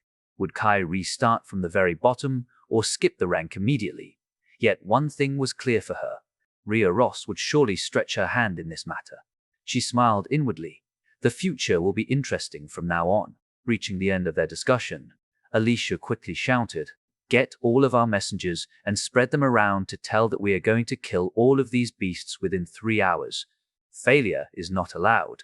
Yes, ma'am. There were around 20 soldiers in the room, and almost all of them left the room in a hurry. Kai and Yuki then left the room together, leaving Alicia with a couple of soldiers. They have gone. Alicia looked at her own hand. Evan should be able to fix this broken arm immediately, but she didn't have time for that. Still, a student, specifically that Rhea Rosa's student, can reach this level. Is he going to have a meteoric rise like his teacher? It seems I also need to do my job well. Kai and Yuki cleared room after room. There was no more fight like the one he had with Ra and Eric, so they were pretty much relaxed as long as they could keep up their speed. In between, Yuki had decided to ask him one important question. Say, Kai, why do you want to claim the rank? Even without becoming a general, you are still able to amass money to live leisurely with Michelle and the other girls. In fact, you don't even need Sanae and Evan Young in your group. This way, you can even gather enough money together. I have heard from Michelle that you actually want to lead a simple life, away from battle like this. I still have one person that I need to bring from United Asia. Kai shook his head. That girl, right? Sanae told me long ago. To put it simply, you can just abduct the girl here, and everything will be fine. The condition in United Asia is not very friendly, and you can even make them do it willingly with Kudo Group and Graham family status. She paused for a moment and continued. There must be another reason. Kai shook his head helplessly. I indeed can convince them that way. But Yuki looked at him seriously. She wished to know not purely out of her curiosity. She needed to know it as Michelle's teacher. Before I answer your question, can you tell me what your opinion and challenges you have faced until now as Michelle's teacher? Most of them are private even for you, but I can tell some. Yuki nodded. As you already know, I was on the verge of death when Graham family rescued me. I had decided to become one of them and acted under the banner of Graham family, and they somehow took an interest in my ability, thus leading you to become Michelle's teacher. Yes. They took my experience as well, and the fact that I was from the same base as you, United Asia. Michelle didn't have much information about United Asia, so I told her everything, and it might be the reason why she agreed to have me as her teacher, despite having so many candidates who were better than me. Besides, I didn't have many things to teach her as she had been training with her grandfather the whole time and became this powerful. I didn't know if I was happy back then, but I knew I was attached to this girl. I was even surprised that she had a love interest in United Asia. And the boy was actually one of the people who suffered from the magical beast riot, a decade ago. Having no attachment left to the base, I told her everything about the riot. Gradually, I accepted my status as her teacher, but when we were alone, I was like her sister, nothing else. I faced many challenges and rumors that told me off, but Sir Nathan offered to teach me and asked me to climb my rank in the army to shut them up. Hence, here I am, and I am happy now. Yuki finished her story with a smile. Kai nodded with a smile. I also have many pressures under my belt with Michelle's status, albeit the first cause would be in the childhood where we promised each other to be heroes in this era, like my teacher. Of course, the thought had been changed years back, but I still had an obligation to be one. Not because a promise, but a responsibility. You can call it my foolish pride or whatever. But if I marry Michelle, what do you think the media will announce? Michelle Graham marries an unknown man called Kai Carter. Yuki pondered and answered. Worse than that. They won't even state my name there. It will be like this. Michelle Graham marries an unknown man from United Asia, with my face censored. That's why I will climb my way up as quickly as possible and retire early. The media will then say, General Kai Carter marries an S-rank magician, Michelle Graham. It could be said that none of the girls have the status that can be compared to Michelle, and by having this status, I can protect them from any negative opinions. Kai smiled. Thus is why you say it's your responsibility. Yuki nodded and smiled. I think I know why Michelle is in love with you. Kai was slightly embarrassed to say this, but Yuki was one of Michelle's closest people. He had a feeling to convey it to her. I want to talk more about it. But I guess nothing that is more important from earlier questions, so everything can wait until this mission is finished. Yuki smiled from ear to ear. Agreed. Chapter 1000, The Last Push. Have we finished all of them? Yuki was panting as she asked. Kai was also slightly out of breath. Yeah, we have another 30 minutes from our original time. Let's go back and rest first. They had been roaming around for 2.5 hours in a pair without having anyone's help. Yet, they had killed 500 magical beasts out of the original 5,000, showing how hard they fought this whole time. Knowing there was nothing to do, they decided to go back to rest on the meeting point. However, he suddenly had a bunch of people coming toward him right outside the meeting point. They looked a little familiar, but Kai couldn't remember who they were. Sir, they suddenly saluted him. Kai obviously was astounded. At first, he thought they were coming from Yuki's army, but when he heard their voices, he remembered a certain unit. Are you from the reserve army? Yes, sir. We were the first 30 people, albeit half of us fell in battle. Kai looked down and apologized. I'm sorry. We are also angry and sad for our fallen comrades, but we will direct it to the magical beasts here. Sir had an even more dangerous fight than us. No one would actually think badly about you, sir. In fact, we are ashamed to have you, a student, led us in the front and completely obliterated the enemies. I see. I'm sorry that I can't talk too much right now. I know you are busy, so we will support you with anything. Kai didn't know what to do and only nodded. Thank you. He and Yuki then walked toward the meeting point. I need a status report, Yuki said on the way. I tried to listen to it earlier and realized that we have at least lost 400 soldiers in this battle, and a few students from Magic Academy and Military Academy. Kai let out a long sigh. We are fighting for speed this time, so I expect that the loss is quite serious. Yet, it's still lower than my expectation. Yuki nodded. It must be the capability of the commander. Before coming here, how many people do you think have died from our original 6,000 or so people? I don't know the exact details. A prediction then, around a fourth of them, 1,500. It's quite big, considering our loss wasn't that big yesterday. Yuki furrowed her eyebrows. They only lost around 400 people for the past 2 days, but to think they had lost more than 1,000 on today alone. Still, we might lose more if he didn't notify us and took charge in the situation. In fact, the group inside might annihilate it, and we wouldn't know until we went inside. Teacher said we would have at least 3,500 people alive. I see more than half, considering we were ambushed and now need to kill them all while being exhausted. It will lead to high casualty. Yuki thought for a moment.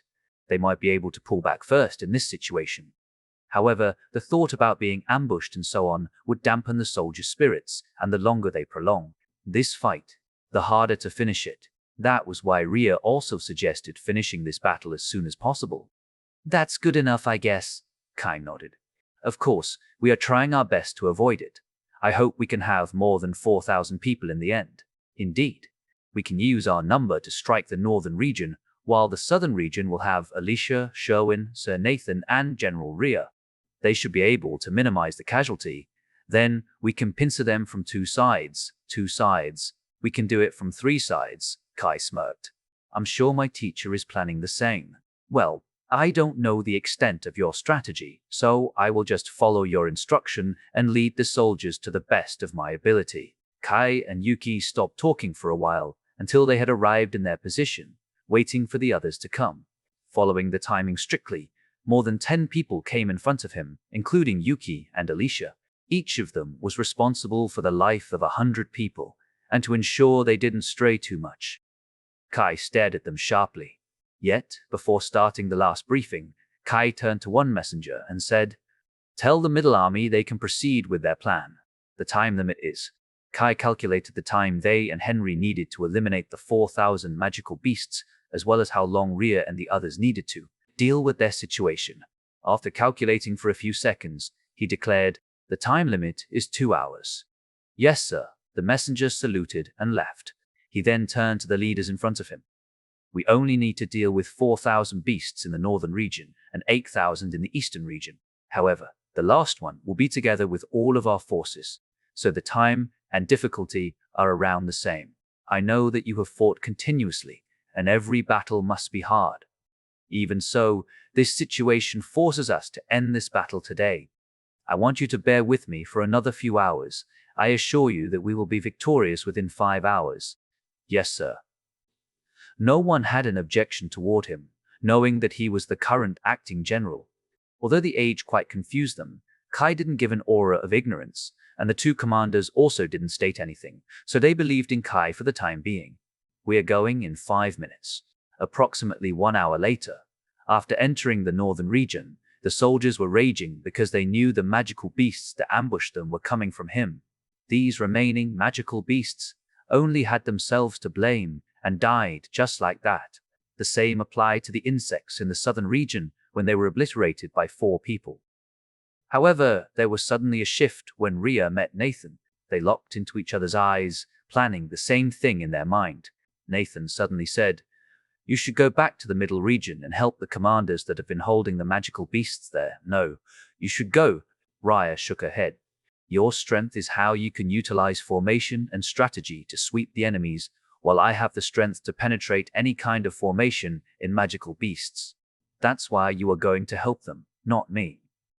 We have Alicia to replace your soldier positioning, while Sherwin helps the power aspect. But if you go to the middle region, you can meet your student easily." "Num. It will be hard to meet him since I don't have his hearing ability, so I won't know his position, especially in this complicated underground nest. It will be better if I stay here. After all, I can lead the group to penetrate the enemy rank deep.